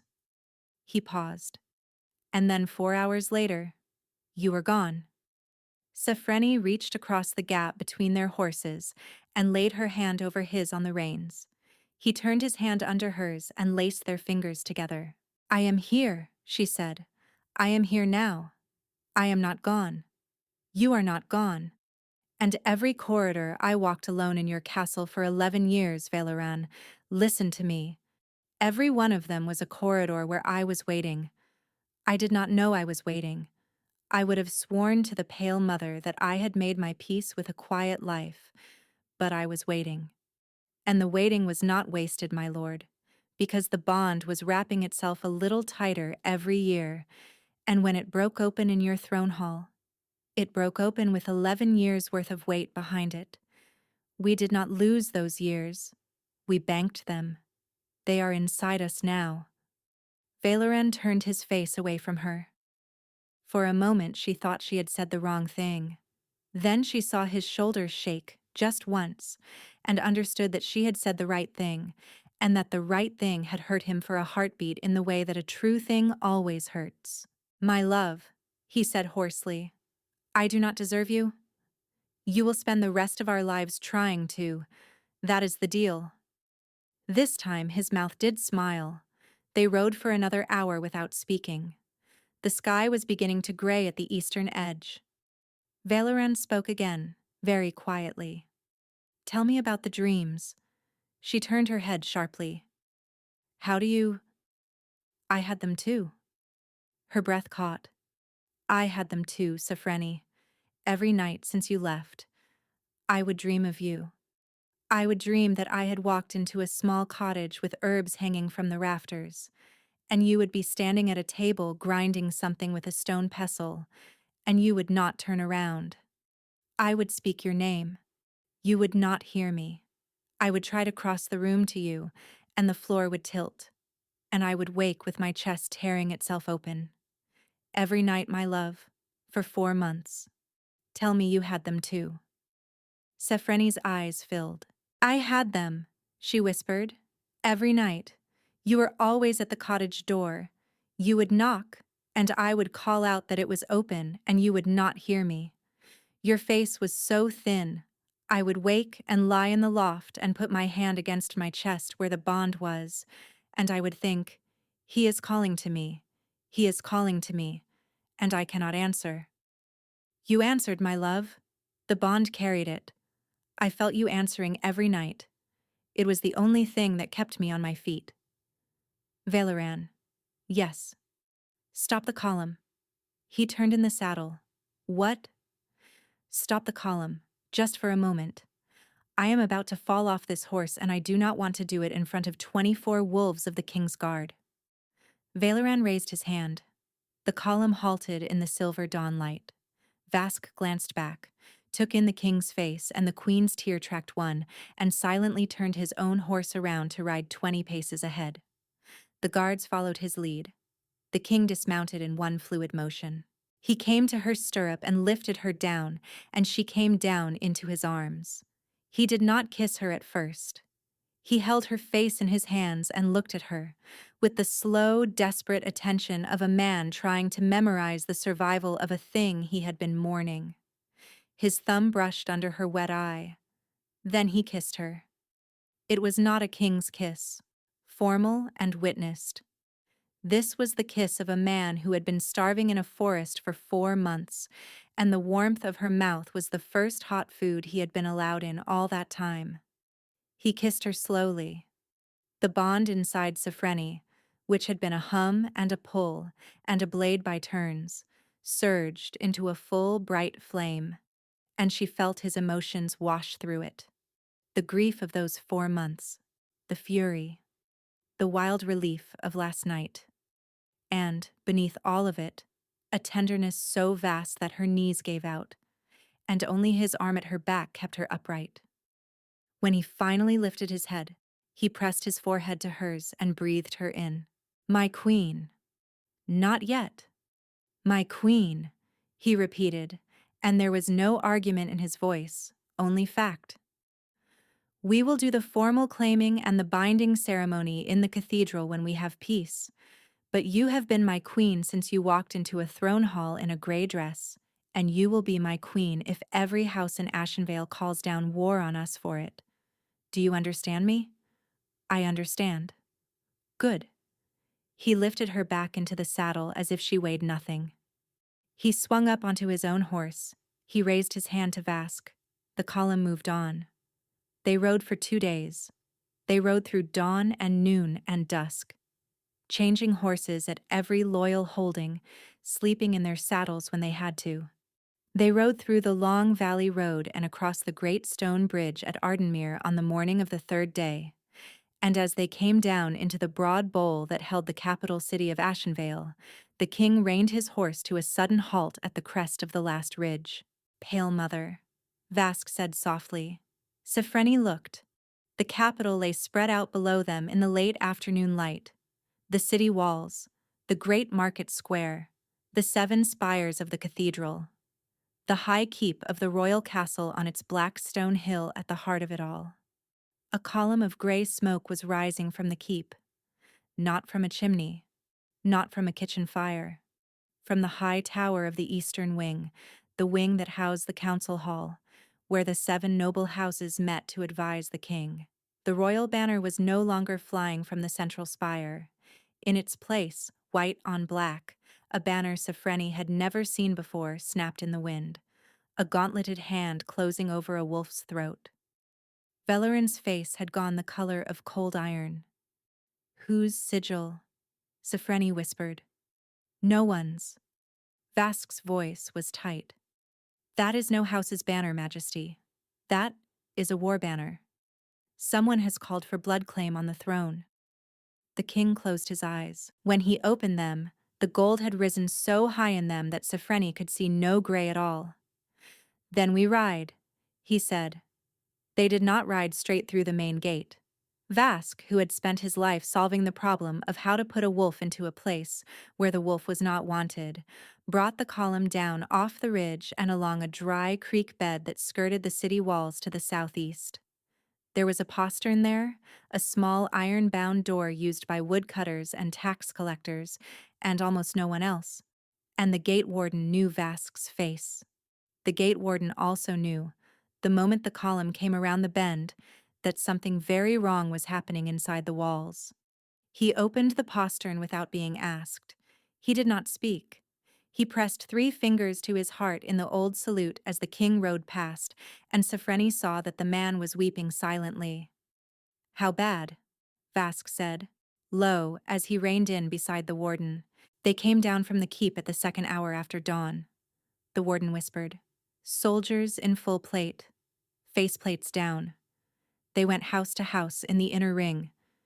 They took 37 souls, my lord. The king's own household. The seamstress who has dressed him since he was a boy. The cook. The old nurse. The librarian. Every face he has known and trusted. They have them in the great hall of the keep. There is to be a public execution at sundown. The criers are already going through the streets." The warden's voice cracked. "And they have already begun. At midday they hanged 17 of the household from the gatehouse wall. To prove they would do it, the other 20 are kept for the sundown ceremony. Each hour more are killed unless the city accepts the regency." "On what charge?" "Treason against the regent." The king's head came up. "There is no regent. There is now, Majesty. The Princess Asterin has been forced to it. She was in the city when it turned. She tried to rally what guards remained loyal, but the keep had already been seized by mercenaries who had been quietly placed in the city for weeks. They took the keep on the same night the deaths happened. The princess held the lower city for a day. She was taken at the gates of the keep when she rode there to demand an accounting. They did not kill her. They told the criers she had declared herself regent, and they have been using her face to legitimize it ever since." The warden's mouth worked. "She is in the keep, my lord, as a hostage. The story they are telling the city is that she has taken charge in your absence. The truth is that someone else has the throne, and your sister is being used to legitimize it." Sifreni and Valoran exchanged a look. Through the bond, she felt his fierce, wordless relief. His sister was not his enemy. His sister was a captive. "Who is on the throne, then?" Vask said. "That is the strange thing, my lord. No one knows. The criers will not name them. The mercenaries call them only the regent. There is a figure in pale lacquered armor who has been seen on the dais. A wolf skull mask, black cloak. The figure does not speak in public. It only listens. The princess, when she has been seen, speaks for it." "Mercenaries," Vask said softly. "Someone has been quietly buying a private guard, probably for years. Princess Asterin opposed the affirmation match for political reasons. Whoever this is, they used her opposition as cover. They let the realm think this was her coup, so that when it failed, she would be the one to fall. And then, they would step out from behind her," Valoran said grimly. "Onto a throne already cleared of suspects. The 37 hostages, 17 already dead at the gatehouse, 20 still kneeling in the great hall, waiting for sundown. The seamstress, the cook, the old nurse, the librarian, the woman who had taught a hollow-cheeked orphan girl to read." "Valoran," Sifreni whispered. "The cook is the woman who took me in when I came to the castle at 7. The librarian is the housekeeper. If they are still alive, they are in that hall. If they are not, they are on the gatehouse wall. They are the only mothers I have ever known besides Mother Indra." Valoran's hand closed over hers on the reins. His jaw was set, and the gold in his eyes had hardened into something cold enough to cut. "The 20 in that hall will live. Everyone. I swear it on the Iron Crown, my love. We will pull them out before the sun touches the western wall, and the 17 at the gatehouse will be brought down with full honors before this night is finished, and every soul who put a rope around their necks will answer to me before the next moon." "Vask." Majesty. Get me a man inside the keep. Anyone. Any servant. Any guard. Any cook's boy. I need to know how many men this regent has under direct command, and which of the 7 houses have declared with them, and which ones have declared against. I cannot ride into the keep blind. It will be done. Give me an hour. You have less than that. Sundown is in 3. The column moved on into a small private inn in the southeast quarter, where the king kept rooms that almost no one knew about. The innkeeper was a woman named Pesh, a former member of the king's household guard who had retired 10 years ago after a knife to the knee, and she opened the back door before Valoran had finished knocking. She bowed deep. She did not ask questions. She put them in the inn's largest private chamber, fed them, brought them water for washing, and posted her own son at the door with a crossbow. Valoran would not sit down. He paced the chamber like a wolf at the bars of a cage. He had taken off his cloak. The iron crown ring glinted at his throat. This has been planned for years, he said. Years, Sefreni. The affirmation, the Ardenholt match, the crescent line. They have been working all of these threads at once. They have been waiting for me to slip. And the moment I gave them the opening, the moment I walked off the dais, they pulled. Valoran, Hadric. He turned. The man who brought the cordial, on the first night. Was he ever investigated? Yes. Vask questioned him for 2 days. He did not poison the cup himself. The cup was already on the tray when it reached him from the wine steward's chamber. The wine steward was killed in his own bed the same night, before we could question him. Hadric was cleared. He has been guarding the door of my study every night since you disappeared, in penance for a thing that was not his fault. She nodded, satisfied. The thread closed. My love, he said hoarsely, I keep making you carry my anger for me. I will be steadier in a moment. Be as angry as you need to be. I am not made of glass. You are made of better things than glass. He stopped pacing. He came to her at the bed and knelt on one knee in front of her. Sefren, there is something I need to ask you, and I am asking it as your mate, not as your king. Ask.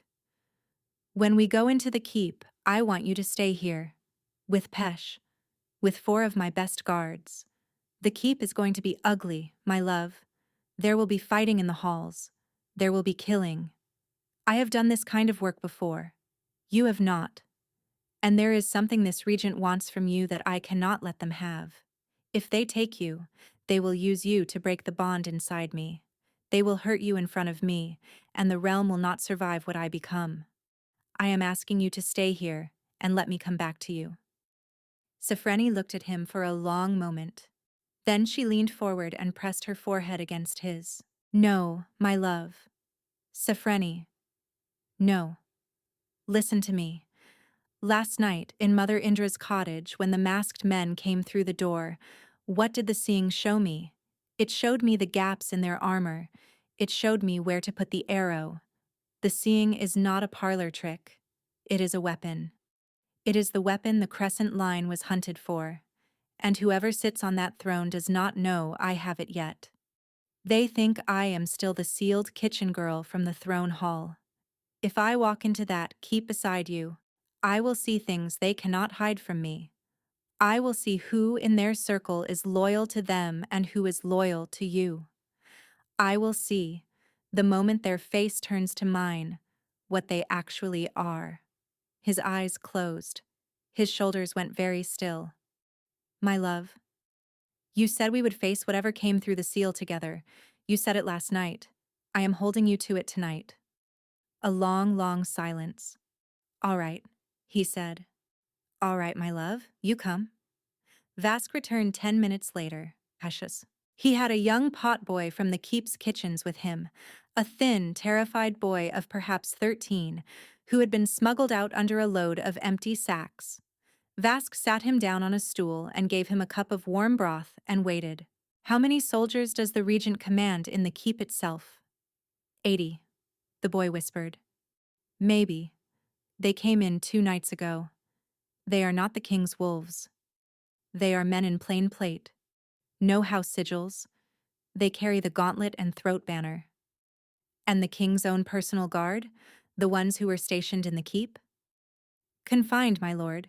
They were locked in their barracks before they could mount any defense. They have not been killed. The regent did not want to kill the king's wolves outright. They are being kept as a card. And the 7 houses. 3 have ridden out for their own lands, my lord. They want no part of any of it. 2 have sent representatives to the keep, but have not formally declared.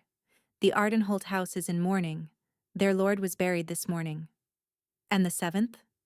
The Kale line, my lord. They have declared for the king. Loudly. They have closed their gates. The regent has not yet moved against them. Valoran exhaled slowly. Old Hassan Kale. Bless him. Majesty, Vask said. 80 mercenaries inside the keep. Walls we know better than they do. The king's own 30 wolves locked in a barracks waiting to be freed. The Kale line across the river ready to ride if we call them. And a queen with the crescent seeing. He paused.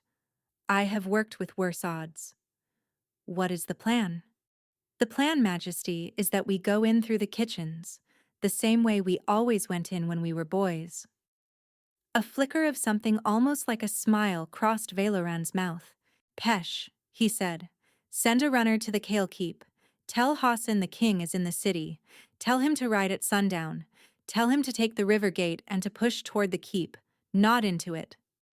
He is to draw the regent's reserves into the lower city while we go up through the cellars. At once, Majesty. Vask. The king's wolves in the barracks. How long to free them once we are inside? 10 minutes if we have a key, 3 if we do not, and we are willing to lose the doors. Lose the doors? The king turned to Sofreni. My love, the seeing. Is it always with you now? Or does it come and go? It comes when there is danger. I do not know how to call it on purpose. Last night it came up through me like a tide. Then we will trust the tide. Stay at my elbow inside the keep. Do not stray more than a sword's length from me. If the seeing shows you anything at all, speak it aloud, even if it makes no sense. I will. And Sofreni, when we reach the Great Hall? Yes. Whoever sits on that throne will speak before they move. They have been waiting too long not to. The seeing will tell you what they are. I need to know. Before I take their head. I will know, Sofreni said quietly, and I will tell you. He kissed her forehead. He held her there for a long moment. All right, Pesh. Bring me Vask's spare blade. Sofreni, take this. He unhooked the iron crown ring from his throat and placed the chain around her neck himself. You keep this. If anything happens to me in there, you take it to Hassan Kale, and you raise the realm under it. Promise me. Valoran, promise me. I promise. He kissed her once on the mouth, hard. Then he stood and pulled his cloak back around his shoulders and walked to the door. The sun was 55 minutes from the western wall. They went up through the cellars. Pesh led them through 3 back alleys, down a pair of cellar stairs nobody used, along a tunnel that smelled of old wine and damp stone, and up a narrow service stair that Sofreni recognized only when they came out, blinking, into the back corridor of the keep's kitchens. 2 scullions saw them come up out of the cellar door, took one look at the king's face, and silently set down their pots and bowed. Stay where you are, Valoran murmured to them as he passed. Do not run, do not speak. You will be safe. The corridor outside the kitchens was where they killed the first guard. He was a mercenary. Plain plate, no sigil, the gauntlet and throat painted in white on his left pauldron. He turned toward them as they came around the corner. He had time to begin to draw breath.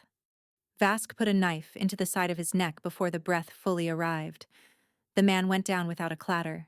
2 more mercenaries at the next turn went the same way, fast and silent, and Sofreni, who had thought, an hour ago, that she would not be able to bear another killing, found herself watching with the cold, clear focus of a woman who had a warden's words still ringing in her ears.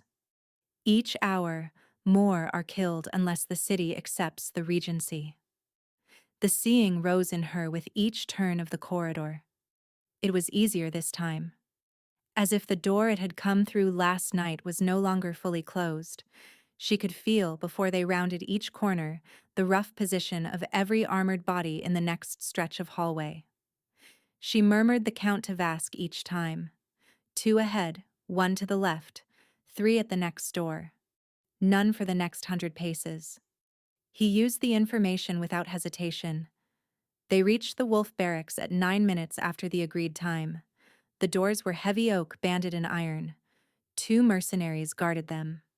Vask and one of the king's wolves took them both without sound. Then Vask stepped back, raised his foot, and kicked the door at the lock with the full weight of his hip behind it. The wood groaned. He kicked again. The lock plate tore free of the frame, and the doors crashed open. The king's 30 wolves came up off their barrack floor in a single motion. They had been waiting for 2 nights. When they saw their king in the doorway, the senior captain, a heavy-set woman with a graying braid, fell to one knee in the rushes without a word. "Majesty. On your feet, Captain Veth. Arm yourselves. We are taking the Great Hall." "Yes, Majesty." It took less than 2 minutes. The king's wolves armed themselves with the practiced silence of soldiers who had drilled together for 10 years, and when they stepped out of the barracks and into the corridor, the king's column had gone from 26 to 56, and the keep had become a different mathematical proposition entirely. They moved up through the servants' stair, up past the second floor, up past the third, up to the wide, torch-lit corridor that led to the great double doors of the keep's central chamber. The doors were closed. 6 mercenaries stood across them with their pikes lowered. From inside the hall, faintly, came a woman's voice. Calm, controlled. Princess Asterin. "And so until my brother returns and reclaims his seat, I have agreed to hold the realm steady. I do this not for any house's gain. I do this." Her voice caught for half a second. Sifreni, listening through the doors, heard the catch and understood it. Asterin was reading from a script she had not written. Valoran's eyes burned gold in the torchlight. "Captain Veth," he said quietly. "The doors." Captain Veth raised her hand. The king's wolves moved. It was a brief, ugly business in the corridor. The pikes were lowered, but pikes are slow at close range, and the king's wolves were not slow. 20 heartbeats later, the 6 mercenaries were down, and Vask was at the doors with his shoulder against them. Sefreni reached out and stopped him with a hand on his arm. "Wait." He turned. So did Valoran. "My love?" The seeing had risen in her again, stronger than in the corridor, almost blinding. She could see, through the doors as if they were not there, the entire great hall laid out in shapes and pressures. The hostages along the eastern wall, kneeling, hands bound, the 20 who remained. The other 17 had hung from the gatehouse wall since midday, and Sefreni forced the thought aside before it could undo her. The mercenaries at the foot of the dais, 12, in 2 rows of 6. The 2 of the 7 houses' representatives, standing well back along the southern wall, neither armed nor armored. Princess Asterin standing at the foot of the iron throne, iron gray robes rumpled, a mercenary blade resting at the small of her back, where the hostages could not see it. And on the throne itself, a figure, pale lacquered armor, a wolf skull mask carved finer than the one at Sefreni's window, a black cloak around the shoulders, a gloved hand resting on the iron arm of the throne, as if it had been resting there for a very long time. "Valoran," she whispered. "Astarin is being held at sword point. She is reading from a script. The figure on the throne is the regent. She is the prisoner, not the captor." He let out a long breath. Some terrible thing inside him eased. And the figure? The mask, the pale lacquer, the carving. It is the same lineage of mask as the one at my window, and as the ones at Hollowmere. The masked figures who have been hunting the Crescent Line are not Astarans. They are the regents. Astaran has been used, Valoran. She has been made the face of a thing she is now a captive of. Vask let out a long breath. Pale Mother, the plan has changed. The plan has not changed, the king said. We open the doors, we free the hostages, we free my sister. We unmask the regent. And whoever is under that mask answers for every one of these 4 months. Captain Veth, the hostages are along the eastern wall. The moment those doors come open, you take half your wolves down that wall. Free as many as you can in the first 10 heartbeats. Vask, you take Astarin. The mercenary at her back goes down first. She is to be given a blade as soon as her hands are free. She will know what to do with it. I take the throne. Yes, Majesty. And Sophreni. Yes. Stay at my elbow. The seeing speaks first, then the blade. He turned to the doors. He did not signal Vask. He did not need to. He stepped forward and put his own shoulder to the right door and shoved, and the doors of the great hall of Ashenvale swung inward with a sound like the sky being pried open. The hall fell silent. Astarin turned. The mercenaries turned. The 2 house representatives along the southern wall flinched back. The hostages along the eastern wall, the housekeeper among them, the cook, an old man who must have been the keeper of the king's library, began raggedly to weep. The figure on the iron throne did not turn. It tilted its head. Just that. A slow, considering tilt of the wolf skull mask, the way a hawk tilts its head at a small movement on the ground. Brother, Astarin breathed, Valoran, do not believe what they have said in the city. I did not. I know, sister. I know. The mercenaries at the foot of the dais drew their swords. The mercenary behind Astarin began to move his blade to her throat. He never finished the motion. Vask's knife took him through the wrist before his arm had completed its arc, and a second knife, thrown from across the hall, took him through the throat. Astarin dropped to the marble. Vask was beside her in 3 strides, cutting the rope that bound her hands. The figure on the throne, with the same unhurried tilt of the mask, raised one gloved finger. The seeing, cracked all the way open now, showed Sophreni what the figure on the throne had not been able to hide. 20 crossbows came up along the upper gallery of the great hall, where heavy banners had hidden them, and every single one of them was aimed at her. Valoran, she gasped. The gallery. But there was no time to point. There was no time to dodge. There was no time for anything except the thing that had been pressing against the inside of her rib since the night of the affirmation, the thing that had begun in Mother Indra's cottage to come through. The first crossbow bolt left its string. The seeing showed Sophreni the trajectory before the bolt had crossed 2 feet of air. It showed her, in the same brilliant fraction of a second, the trajectories of the other 19 bolts that were coming behind it. It showed her that 3 of them would take Valoran in the back as he turned to shield her. It showed her that 2 would take Vask. It showed her that the rest would take her in the chest, the throat, the eyes, the belly. She could not stop 20 bolts. But the Crescent Line had not been hunted to near extinction for the seeing alone. The seeing was the candle in the doorway. The thing the Crescent Line had been hunted for was the thing behind the seeing, the thing that pressed against the seal in Sophreni's chest, the thing that, last night, with the small lights at her fingertips, had begun, very quietly, to come through. The seal broke. It did not break the way a wall breaks. It broke the way a held breath breaks, with relief. With an exhalation that had been waiting 20 years to be released. Sophreni felt it leave her in a single bright outward push, and the great hall of Ashenvale lit up around her with a soft, pale light that had no source, that came from nowhere, that simply was. The light her mother had carried.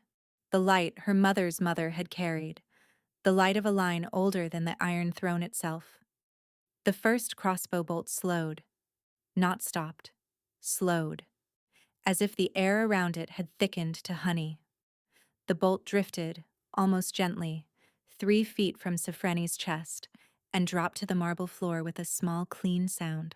The other 19 did the same. 20 crossbow bolts, hanging in the air of the great hall like motes of dust in a sunbeam, then settling one by one to the marble.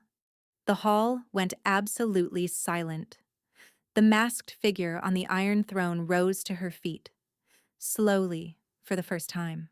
"Oh," she said softly. The voice was a woman's voice, old, almost amused. "Oh, so she has it, the full inheritance, after all." Sophreni could hear her own heartbeat. The pale light around her began slowly to steady, to draw inward, to settle along her skin like a second cloak. She took one step forward. "Valoran, the hostages, now, while she is looking at me." The king did not waste a heartbeat. "Veth, move." Captain Veth's wolves were already moving. They peeled along the eastern wall, blades flashing, and the mercenaries assigned to the hostages, who had been so completely transfixed by the floating bolts that they had forgotten, briefly, that they had a job, went down in a series of fast, short, ugly engagements. The first hostage's bonds were cut at the count of 3. The 5th at the count of 7. The 20th at the count of 11. Sophreni kept walking forward up the center aisle of the hall, the pale light moving with her, and the masked woman on the dais kept her unhurried head tilted toward her, and behind her, Valoran walked one half step at her shoulder, with the gold burning so high in his eyes that he did not, any longer, look entirely human. "Take off the mask," Sophreni said. "In a moment, child. In a moment. Take it off." The masked woman paused. Then, slowly, she raised both hands and lifted the wolf skull mask away from her face. A collective intake of breath ran through the hall. The face beneath the mask was the face of an old woman, perhaps 60. Iron-colored hair pulled tightly back. Eyes the color of cold river stone. A face Sophreni had seen, twice, in the periphery of court receptions over the last 11 years. "Lady Mother Sane," Asterin whispered. The Lady Mother Sane, the hereditary keeper of the Pale Mother's Temple, the senior priestess of the realm, the woman who, 2 decades ago, had personally overseen the temple to which a runaway musician's wife had brought a dark-haired infant girl with a silver pendant around her neck. The woman who had been entrusted with sealing the crescent seeing inside that infant girl, to keep her alive. The woman, Sophreni understood now with a sick, cold clarity, who had spent the last 21 years searching for the seal she had set, so that she could break it from the outside and harvest what was inside. "You sealed me," Sophreni said. "I did, child. To keep me alive. To keep you findable. The priestesses you remember meant you well. I was not one of them. I let them think I was. I set the seal so that when the time was right, when the line had grown quiet enough that my interest in it would not be remarked upon, I could come and break it, and take what was inside, and end the crescent line forever in the only way it can be ended. Not with a knife, not with poison. Those have been tried. Your mother was killed with a knife, and the line lived on in you. The line is ended by absorption, by taking the seeing into another bloodline. Mine. Your gift, child, was meant to come to me tonight. On the throne I had prepared, in the moment of my coronation, the realm's magic in a new vessel." "You are mad," Valoran said softly. "I am the last priestess of the line that the Crescent betrayed 9 generations ago, Wolf King. My grandmother's grandmother was driven out of the temple when the Crescents were chosen as the realm's mate true sight. My family has waited 4 centuries for our turn. We have been patient. I would have had it tonight, but for one detail." "Which is?" The Lady Mother smiled. It was not a kind smile. "Your bond, Wolf King. I did not anticipate your bond. I had assured myself the Crescent Child would never come within 10 paces of you. I had used your sister's fear of bonds, the fear she had carried since your mother died of grief in your father's bed, to keep her useful. Astarin would never have suspected a priestess. Astarin believed, when I came to her with my concerns about your stability, that I came as a healer of the soul. She did not know that the politics she was helping me arrange were politics of my own making. Astarin had her face in her hands. Sifren could hear her weeping quietly. And the bond, the Lady Mother continued, broke through my seal from the inside. I had not thought a wolf bond could do that. I had thought my craft was finer than a 1,000-year-old wolf instinct. She inclined her head at Sifreni. I was mistaken. I will not be mistaken again. You will not have a chance to be mistaken again, Valoran said. He raised his blade. Wait, Sifreni said. He stopped. She walked the last 6 paces to the foot of the dais alone. The pale light moved with her. Lady Mother, she said, very gently, I am going to give you what you spent your life looking for. The Lady Mother's eyes narrowed. Child, I am going to give it to you. You wanted the seeing. Take it. She closed her eyes. The crescent seeing was not, in the end, a knife. It was not a weapon. It was attention. It was the gift of looking at another's soul and seeing, without flinching, what that soul actually was. Her mother had been killed for this. Her aunt had hidden in a small village for 40 years to avoid being killed for it. Sifreni had walked corridors for 11 years with it sealed and bleeding inside her, calling silently to a king who could not hear it. She opened all of it. She opened it not toward herself, but outward, toward the woman on the dais. She looked at the Lady Mother sane. She looked at her with the full weight of the crescent line. 9 generations of women. Her mother on a road. Her aunt in a cottage. Her grandmother, whose name she did not even know, and her grandmother's grandmother. And back, and back, and back. Every crescent woman who had ever lived, adding her small portion of clear-eyed attention to the gaze that Sifreni now turned on the priestess on the iron throne. The Lady Mother Sane staggered. She had wanted the seeing. She had spent her life wanting it. She had imagined it as a tool she could pick up and use. She had not imagined what it would feel like to be seen by it. She had not imagined that the seeing, fully opened and turned outward, would be a mirror. She looked into the mirror. She saw, without any possibility of looking away, what she had become. Her mouth opened. No sound came out. Her hands rose to her own face. Her knees buckled. She sat down, very slowly, on the iron throne she had stolen. She did not move again. Sifreni understood distantly what had happened. The seeing had not killed her. The seeing had only shown her, all at once, every choice she had made in the 4 centuries her family had spent waiting.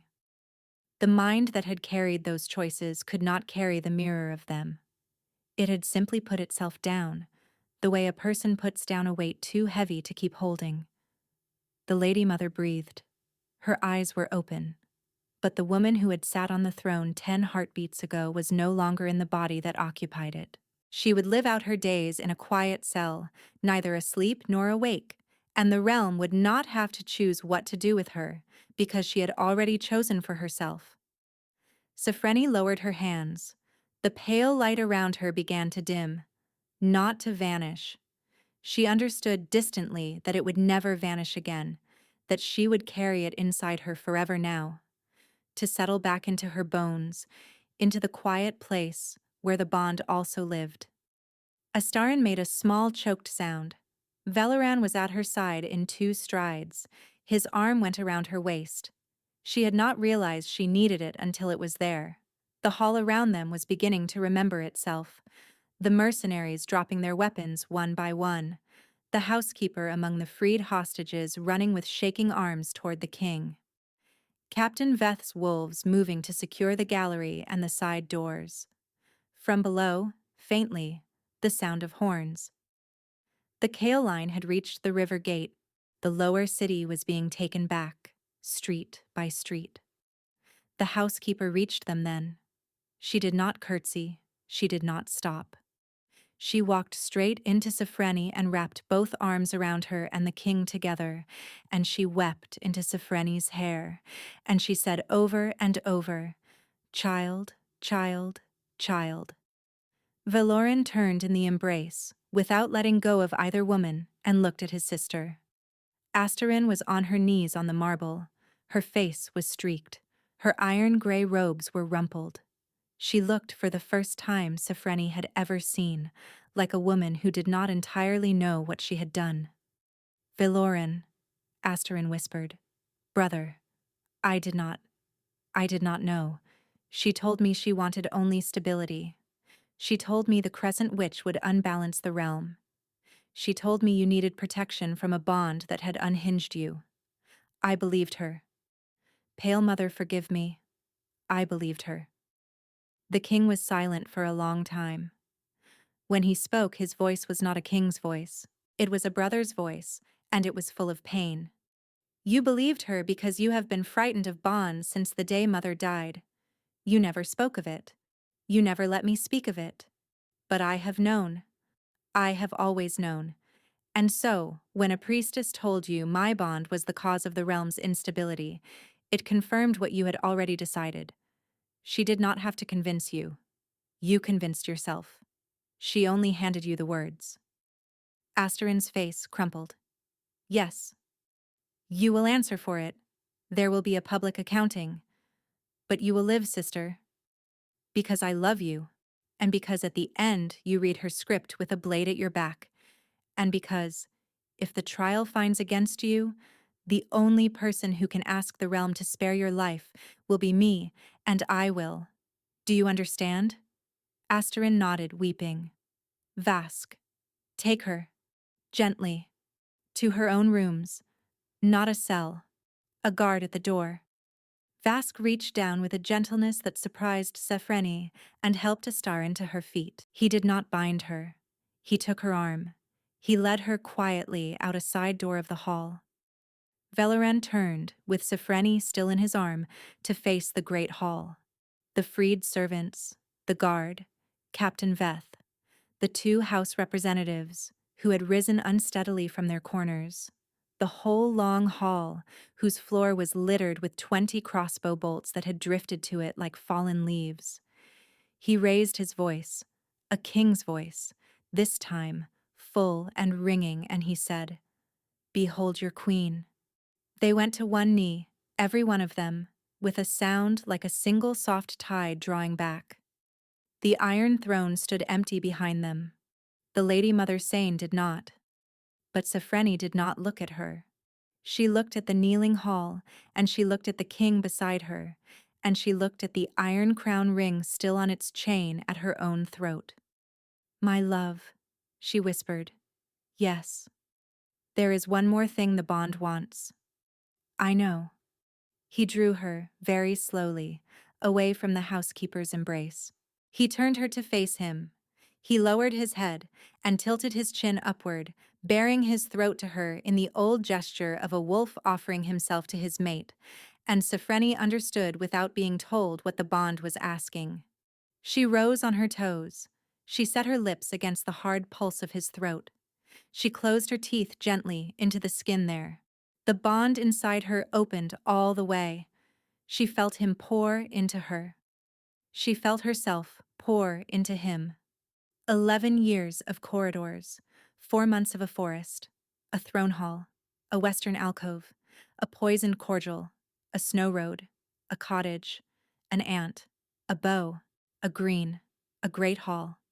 Every moment of both of them, all at once, given to each other and accepted. The bond completed itself with a soft, warm click somewhere behind her ribs, and Valoran's whole body sagged against her with the relief of a man who had finally set down a weight he had been carrying since the day he was crowned. When she lifted her mouth from his throat, the small mark she had left there began, slowly, to silver. The mate mark, visible, permanent. a claim no priestess and no political treaty and no masked woman in a wolf skull would ever again be able to question. He pressed his forehead to hers and breathed out, slowly, for what felt like the first time in 4 months. My queen, my king. The hall was still kneeling. The sun had finally touched the western wall. From the lower city, a long, full-throated howl was rising. The wolves of the Kale line, at the river gate, calling the realm to its feet. The realm howled back. A year and a day later, on the first morning of the new spring, the Queen of Ashenvale gave birth to a daughter. It was not an easy birth. Mother Indra, who had been brought from Hollowmere months before and installed in her own apartments in the royal wing, sat on a stool at the head of the queen's bed for 16 hours and did not let go of her niece's hand. The king sat on the floor beside the stool. Kings of Ashenvale were not traditionally present at births, but the bond would not let him leave the room, and no one had the courage to ask him to, and he did not let go of his queen's other hand. When the child finally came, dawn pale and squalling, with a soft fluff of dark hair and one tiny silver mark already faintly visible at the base of her left wrist, Mother Indra wept openly for the first time since the night of the affirmation. Lirain would have loved her, the old woman whispered. What name does she have, Aunt? Sefreni murmured, exhausted, her cheek against her husband's shoulder. That is yours to give.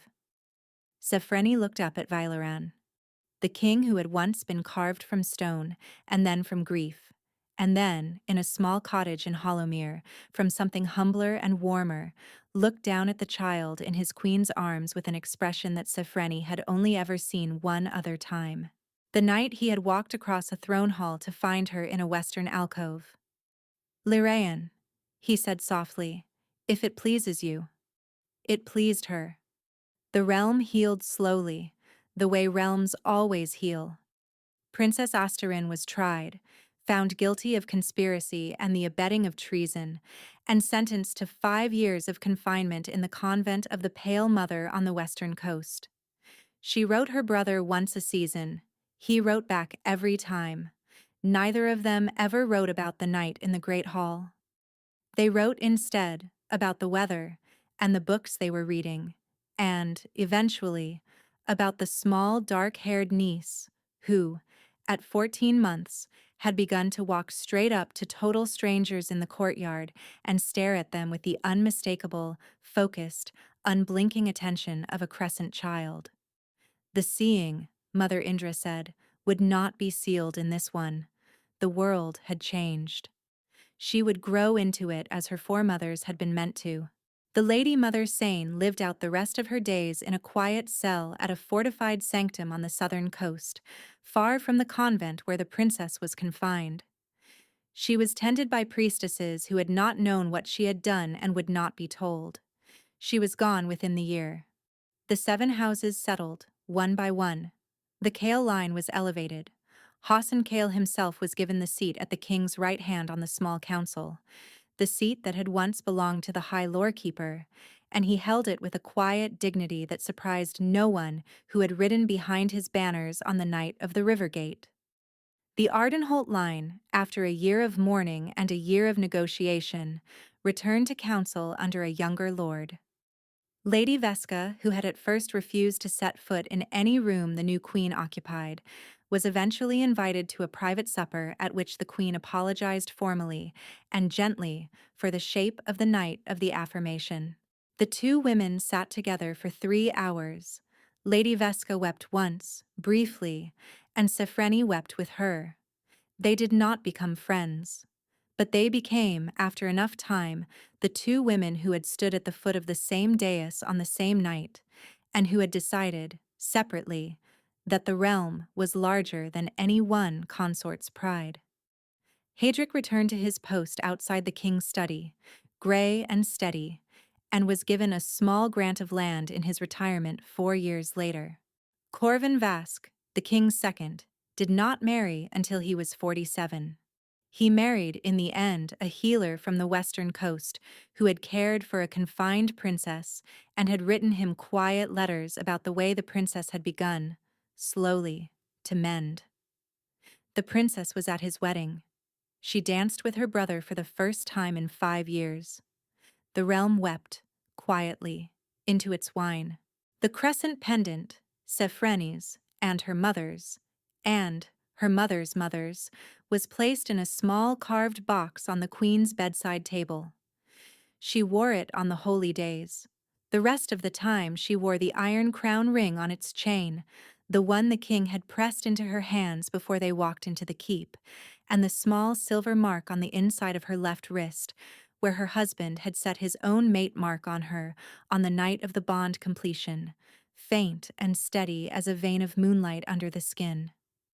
And on the night of the third anniversary of the affirmation, the third anniversary, that is, of the night an Alpha King had stopped a coronation ceremony and walked across a throne hall to a kitchen girl in a gray dress, Sophrene sat on the eastern terrace of the keep with her daughter asleep in her lap, and her aunt asleep in a chair beside her, and her husband's arm around her shoulders, and watched the moon come up over Ashenvale. The wolves of the realm, without anyone giving an order, lifted their voices. It was not a howl of grief. It was not a howl of war. It was the long, full-throated howl that wolves give only when the realm is whole. When the king and the queen are bonded, and the air is breathing, and the line is unbroken, and the pale mother is watching from her place above the iron throne and is, after a long winter, finally pleased. Valoran's hand tightened, very gently, around hers. "My heart," he said quietly. "My king." "From the first night to the last." "From the first night," Sophrene whispered. "To the last." The howl rose, and the realm howled back, and somewhere in the rafters of the keep, for the first time in a generation, there was no figure watching from the shadows. There would never be again. Thank you so much for listening. I hope you enjoyed this story.